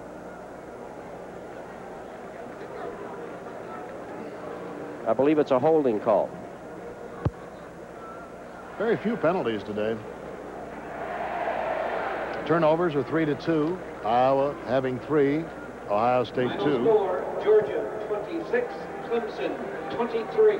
Well, there's a game that I really thought might happen. Georgia upset Clemson today, 26-23. I'll tell you, Vince Dooley has got to be one of the greatest coaches of all time. You made the statement. You said Georgia could beat Clemson and would beat We Clemson. have a hold on the offense. Second down. Well, to show you what kind of an expert I am, I also thought that Wisconsin would beat Michigan. Well, you're 50-50. That's not too bad. That final, in case you just did join us, was Michigan 17, Wisconsin 14. So the penalty going against the Bucks. Second and 17 is the count. Lanise in motion. From the 6, Tomczak rifles it right into the arms of Carter, and he's out of bounds at the 26-yard line. Nate Creer on his back. Well, regardless of which way this game goes, both of these schools are going to have a lot to say about the Big Ten championship. Both of them will be in the race. Here it is, really a courageous pass. Lanise takes the coverage downfield. They hit Carter in the seam. They picked it up. They didn't get greedy to pick up all that yardage. They have third down now. They have a chance to keep possession of the ball. 6 minutes, 45 seconds to go as the clock was stopped on that out-of-bounds play. Don't forget next week, 3:30 Eastern Time here on Sports View, our Big Ten game of the week, Purdue at Michigan State, and then the week after that, it's Michigan and Michigan State from Ann Arbor. Tomczak pours it in there to Lanise, and he's got it at the 36-yard line. Just enough. Iowa wanted to make the big play. They had a blitz on. The blitz did not get to Tomczak. Tomczak found Carter downfield. Keith Hunter was laying off of him a little bit, but I'll tell you, Mike Lanise, an ex-running back, that was an excellent pressure catch by Lanise. 6 minutes and a half to go. Good shot at Tomczak there as he calls the audible. Oh, Oh, the hole that opens up for Byers. I'll tell you, that offensive line is still driving them.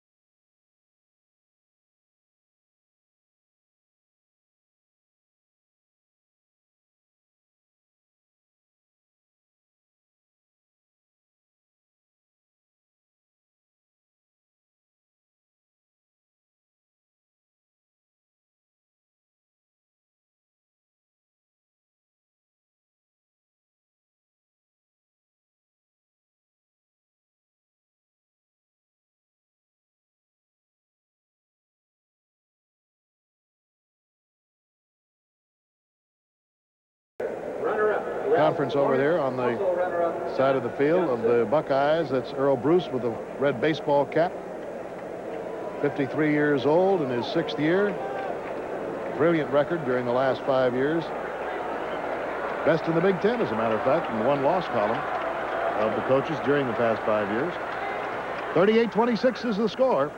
And Tomczak throws it. He's got Lanise for the first down. Again, just enough at the 48-yard line as Nate Creer did everything he could to stop it.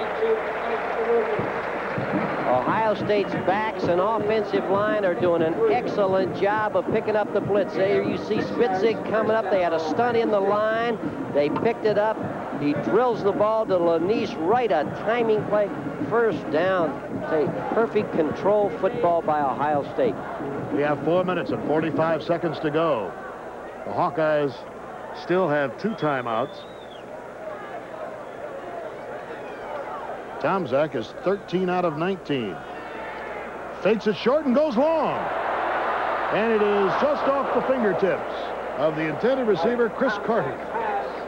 Intended for Chris Carter, incomplete. Boy, that's one way to put it right out of reach right now is to the defensive people of Iowa. We're thinking short, we're thinking possession, and he pumps the ball and drills the ball just over the outstretched arms of Chris Carter. He might have been able to have that ball. That'd have been a big play for Ohio State. As it turns out, it's 2nd and 10, and Iowa still has a chance.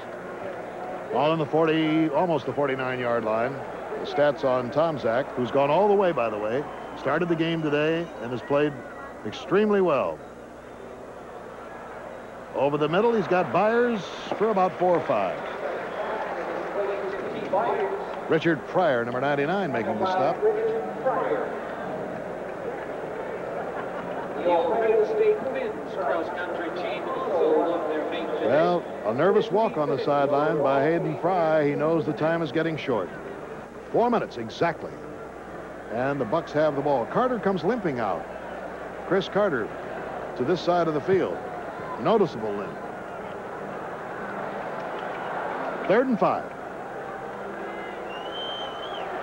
The Hawks can stop him here. They certainly will force the punt, and the pressure goes on Tomczak. He throws it wildly out of bounds. That's the one thing that they're concerned about, and that's mobility because of the broken leg. And you could see there, he definitely was limping just a little bit as he rolled out and just got rid of the ball best way he could. But he did show excellent agility there to get rid and get away from that pass rush. That was a good job by Tomczak, and he threw the ball away. He didn't want to risk the interception. He said, hey, let's punt the ball down there and force Iowa to come all the way up the field. Now, he's got confidence in that Ohio State defense. 3 minutes and 38 seconds to go. Next week, Ohio travels to Minnesota. Iowa returns home to face Illinois. I'm sure we can look forward to a very heated Big Ten race this year. Tupa puts a high floating kick.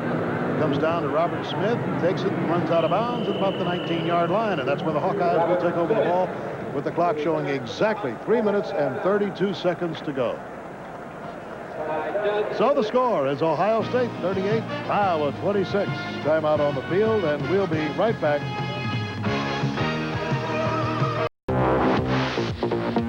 Converse All-Stars. They started out on the basketball court, but now they're everywhere. They're everywhere.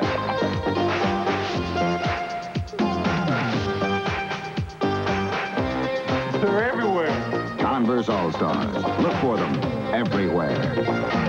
Official athletic shoe of the 1984 Olympic Games. Hey, guys, I'm back. Catch anything, Riley? Yeah, caught this granddaddy of a fish. But when I got him in the boat, he says, I'll give you 3 wishes if you throw me back. A talking fish? Well, it was hot. I was thirsty, so I wished for a nice cold Stroh's beer. And there it was. Tasted so good, I wished for another one. 2 wishes, 2 Strohs. And what'd you do with the 3rd wish? Hey, did I forget my friends? Strohs and Stroh Light. Fire brewed for smoother taste. Don't forget, on most of these SportsView Big Ten Game of the Week stations tonight, it's Michigan State and Illinois. Ray Lane and Jeff Logan bringing the game your way from Champaign at 8 o'clock Eastern Time. In the 4th quarter, Purdue is leading Minnesota 20-3. And how about this in the 3rd quarter? Northwestern 33, Indiana 24. Dennis Green at Northwestern has lost some tough ones. We had the Illinois game. They could have won that one. They lost a tough one to Syracuse on the last play. He'd like to have this one against Indiana. 3.5 minutes to go, and Long pours it over the middle. It is intercepted. Pepper Johnson has got the ball and still on his feet. Out of bounds he goes at the 19-yard line, and for the 2nd week in a row, Pepper Johnson picks off the football. And a chorus of boos are because of a late hit out of bounds. And a couple of flags go down, and that's going to cost the Hawkeyes even more. If anything happens to Keith Byers, they can put Thomas Pepper Johnson at fullback because he has so much range. Watch him run here. Boy, he's like Walter Payton. Put that ball out there, turn it upfield. He looked good to me, I'll tell you. Whew. The interception by Pepper Johnson, 13 yards. Now, there were 2 flags that were thrown, but, you know, now that I look at it again, the contact had been made, and I guess what they wanted him to do was let up, and I really don't think that the tackler intended to do any harm. He just was hanging on. Well, they penalized him down. Dead ball, personal foul, on the way, first down. Dead ball, foul, personal foul. In defense of the young man for Iowa, really, when you're like that and you've got the tackle, you don't know where you are on the field. He wasn't trying to harm anyone, I don't believe. But it is a penalty. Hard time picking another defensive player this week other than Pepper Johnson. Gosh, the guy is all over the field, and as you said, you know, he's pretty nifty. Call him Twinkle Toes. And gets so much depth. Wow, he can really get back on pass defense. 1st and goal to go. Ohio State leading 38-26, and the Bucks have the ball with Byers grinding it out to about the 8-yard line. Last week, we counted 6 Washington State players hanging on to Byers, and he still didn't go down. I've never seen anybody with the solid base that he's got. If his hands are size 14 gloves, he must have size 22 feet. Boy, his hands are large. He looks like he could stand up straight and tie his shoelaces sometimes. Earl Bruce said it, the biggest hands he's ever seen on anybody. And, of course, I think, as you pointed out, that's the great strength. You just can't rip that ball away from him. No, sir. 2.5 minutes to go. Pitch to Byers. Waits for the blocks, and coming in from behind, making a good stop, was George Little. You see that pursuit from this senior of Duquesne, Pennsylvania? Good play. If you ever question the lessons learned on a football field, it's you never give up, and George Little knows it's now or never, and he pursues from the backside, number 77, makes a great play. Well, a field goal for Ohio State would give them a 15-point lead, and that, of course, would be just that extra little bit, other than a 12. Here they could be in jeopardy with 1:54 to go, but as the clock ticks down, Iowa has only 2 timeouts, and they do not exercise them here, but Ohio State does. Tomczak wants to come to the sideline. He wants to get another score. 1 minute and 46 seconds to go. And the score, 38-26 Ohio State. We'll be right back after this message.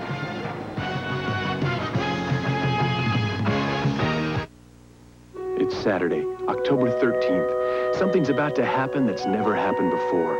In over 120 cities, people are joining together to be part of the Stroh's Run for Liberty, a 5-mile run where your entry fee helps restore the statue.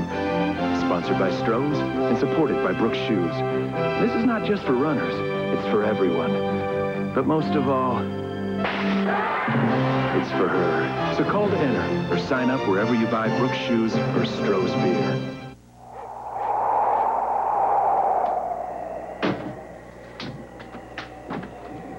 Where are you going? To get a Stroh's. That's about a 200-mile hike through heavy snow. I know. If you think of it, get two. Stroh's and Stroh Light, fire brewed for smoother taste. During that timeout period, Mike Tomczak came over to talk with Earl Bruce. With 3rd down and 6, the ball is resting on the 6-yard line. 1 minute and 46 seconds to go, and the Buckeyes lead by 12. End around to Lanise. He's got blockers. Cuts inside. Touchdown.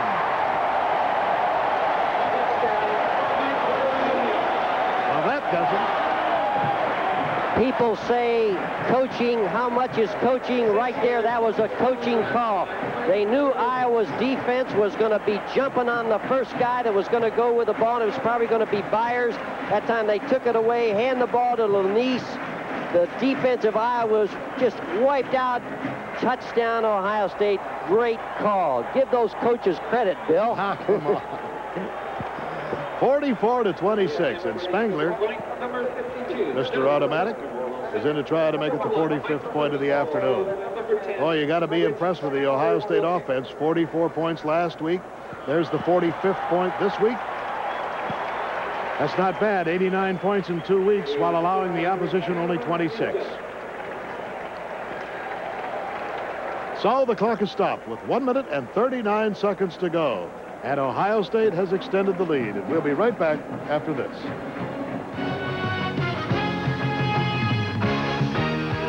A forward pass, a lateral, and a run to daylight. Hi, this is Bob Greasy for the Sporting News, and we have a play that'll win big for you every time. 2 issues for the price of 1 to introduce you to the Sporting News, the Sports Bible. That's right. You get 23 issues of the Sporting News for just $9.97. 2 for the price of 1. You can't buy the Sporting News at a lower price anywhere. It's the magazine that gives me the no-nonsense details of all Major League sports and college action. To love sports is to love the Sporting News, the Sports Bible. Why don't you subscribe today? And here's a friend to tell you how. That's right, Bob. You get the Sporting News at the low rate of 44 cents an issue. 23 issues for $9.97. That's half the regular subscription price. To subscribe, call toll-free 1-800-228-5511. That's 1-800-228-5511. That's 1-800-228-5511. We'd like to extend our thanks to some wonderful help in the booth this afternoon. Bob Connors and Barry Niemeyer, our spotters, and Dave Railsback, who kept our stats. We'd like to thank Rick Bay and the staff of Ohio State University, Steve Snaff and Marv Holman, and along with head coach Earl Bruce and his staff for being so cooperative, as well as the Iowa staff. Bump Elliott, an old friend and classmate at Michigan of mine, the athletic director, head coach Hayden Fry and his staff, George Wine and Phil Hattie of their athletic publicity departments. It's been really a great afternoon of Big Ten football. These 2 teams have played their hearts out. And the kick goes to Iowa. Ronnie Harmon. Boy, what a game he's played. He is a one-tired player. Down he goes at about the 14-yard line. Barry Walker, reserve fullback, making the stop on it. Again, don't forget tonight, Michigan State at Illinois, 8 o'clock Eastern time over most of these Sports View Big Ten Game of the Week stations. Next week, it'll be Purdue against Michigan State at East Lansing. We hope you'll join us at 3:30 Eastern time. And then a week from then, or 2 weeks from today, the great intrastate rivalry between Michigan and Michigan State. This one has 1 minute and 34 seconds to run, and it's 45-26 Ohio State. Ronnie Harmon tries to find a little opening, and he does. First down up to the 27-yard line, and the Hawkeyes are still struggling. Ohio State had 6 defensive backs in the game that time, and they're going to give them that run. There's no question about that, but there's a... Well, I hope it's not Harmon. I hope not either, because that young man has played himself one fine football game. Congratulations to the grand champion in Lot 3. As I mentioned, Iowa will return home for their Big Ten home opener against Illinois. I think he's all right. I think he just had the wind knocked out of him. As I mentioned, he's got to be tired. He's been really a tremendous workhorse today. Other scores: Michigan defeated Wisconsin in the Big Ten 17-14, what must have been a great struggle in Ann Arbor. Purdue is leading Minnesota now 27-3 in the fourth quarter. Big upset as Georgia defeated Clemson 26-23 in the renewal of what has to be one of the bitterest rivalries in football. Bit of a surprise today. Maryland defeated West Virginia 20-17, and a bigger surprise, Temple over Pittsburgh 13-12. Ronnie Harmon being escorted off, not seriously hurt, just shaken up. Pat on the back to Harmon. 1 minute, 20 seconds to go, clock running.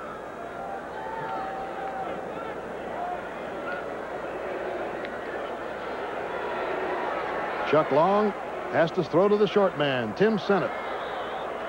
Chuck Long's pass is complete to number 17, Tim Sennett. If you're Ohio State, you'll let them Iowa have all those, because all they do is just keep that clock running. 1 minute and 3 seconds left. And the clock is moving. Sennett reports out of the lineup. Ronnie Harmon has come back in. Well, as I say, this game has gone to Ohio State, but don't forget the Hawks are still going to be very much in the running. Beauty to Happel. First down on the 45-yard line of the Buckeyes. Stops the clock with 37 seconds to go. On the Iowa schedule after Illinois, they go to Northwestern and Purdue on 2 successive weeks, and then they will host Michigan on the 20th of October, go to Indiana, host Wisconsin and Michigan State, then go to Minnesota, and then, friends, after the Big Ten season is over, guess where Iowa winds up? The year? Honolulu. You think we'll cover that one? December the 1st against the Rainbows. First down. Clock moving now with 25 seconds to go. 45-26, Ohio State's won this one. And Long puts it downfield. Oh, Harmon takes a real pop at the 16-yard line. Oh, that's the worst possible extension you could have. He was stretched out for the pass and was hit from behind. Gary Alders making the stop. So Harmon is down with 17 seconds to go. 45-26 is the score, and we'll be right back after this message. Can you believe it? JT with an $18 million contract? Sure is a long way from the playground. Think he still drinks Strohs? Yeah. Hey, guys. JT, man. Richard. Timothy. This is all right. Glad he didn't forget his friends. Or his Strohs. Where is the Strohs? Out by the pool. The pool? Strohs and Stroh Lights. Now that's a cooler.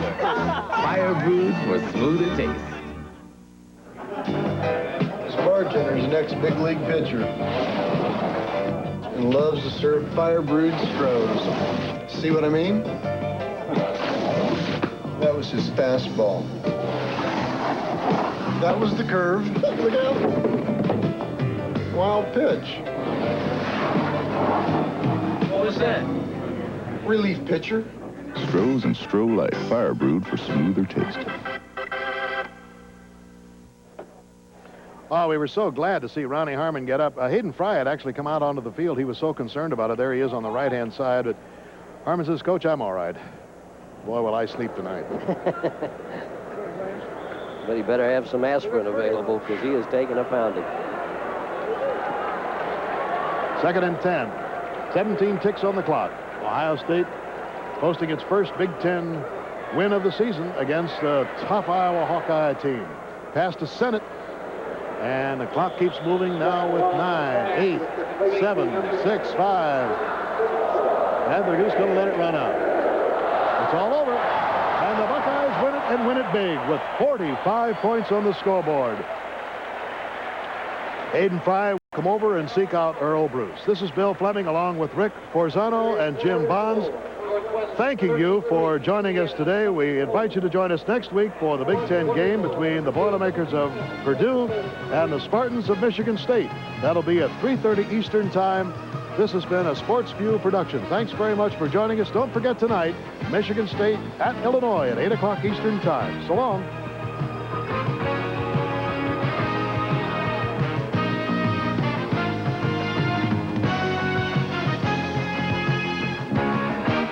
The best things in life are worth waiting for, like a Buick. Buick has been building better cars for years, and now Buick is building the best ever. Best quality, best performance, best in class. Backed by service from your Central Ohio Buick dealer. Stop in today for your value. If he doesn't have the model you want, he'll get it for you, and it'll be worth the wait. For a good deal, and a good deal more. See one of your Columbus Buick dealers. Sandcastle Marine, your Mariner outboard and Mercruiser dealer, lets you make your own waves right now. Smash the price reef by channeling 84 discounts on all 85 boats. Save now on the 85 Executive Cruiser Aqua Patio with 40-horse Mariner Electrostart, just $67.95. And save now on the 85 Baja Sunsport Bow Rider with 200-horse Mariner engine, only $11,900. Exit 132 off I-70 East and go 1 mile south. Sandcastle Marine, your Mariner outboard and Mercruiser dealer. Open 7 days a week, 9 till 9.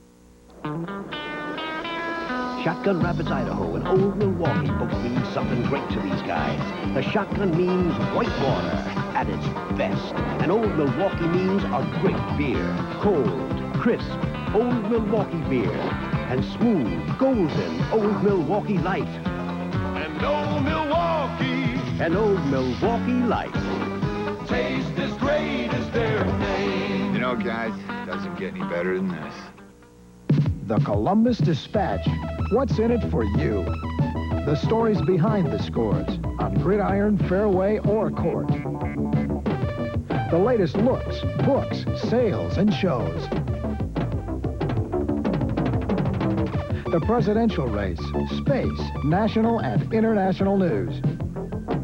All for you in the Columbus Dispatch. Call 461-5100 for home delivery. Old storm windows are awkward, heavy, fragile, and need maintenance. Plastic films are cheap but hard to see through, impossible to clean, and ugly. Here's an alternative, the Flex-Tight magnetic interior insulating window. It snaps on inside, helps keep drafts and street noise outside. The frame seals tight like a refrigerator door. It's clear as glass, but lighter, tougher, and a better insulator. And it looks just fine. Call now for free estimate. We now join the Nebraska at UCLA football game, already in progress. David Norrie's a big, tall, strong-armed guy. 6'5" to be exact. He was the number 2 quarterback without a doubt coming into fall, but then Stevens kind of narrowed the distance down. Got the start today.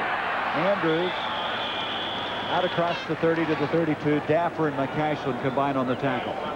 But in no way can you blame this entire first half on Matt Stevens, of course, if it's been a combination of a superb defense by Nebraska as well as an overpowering offense. It's certainly not Matt Stevens entirely his fault, but sometimes a change in quarterback can lift your team.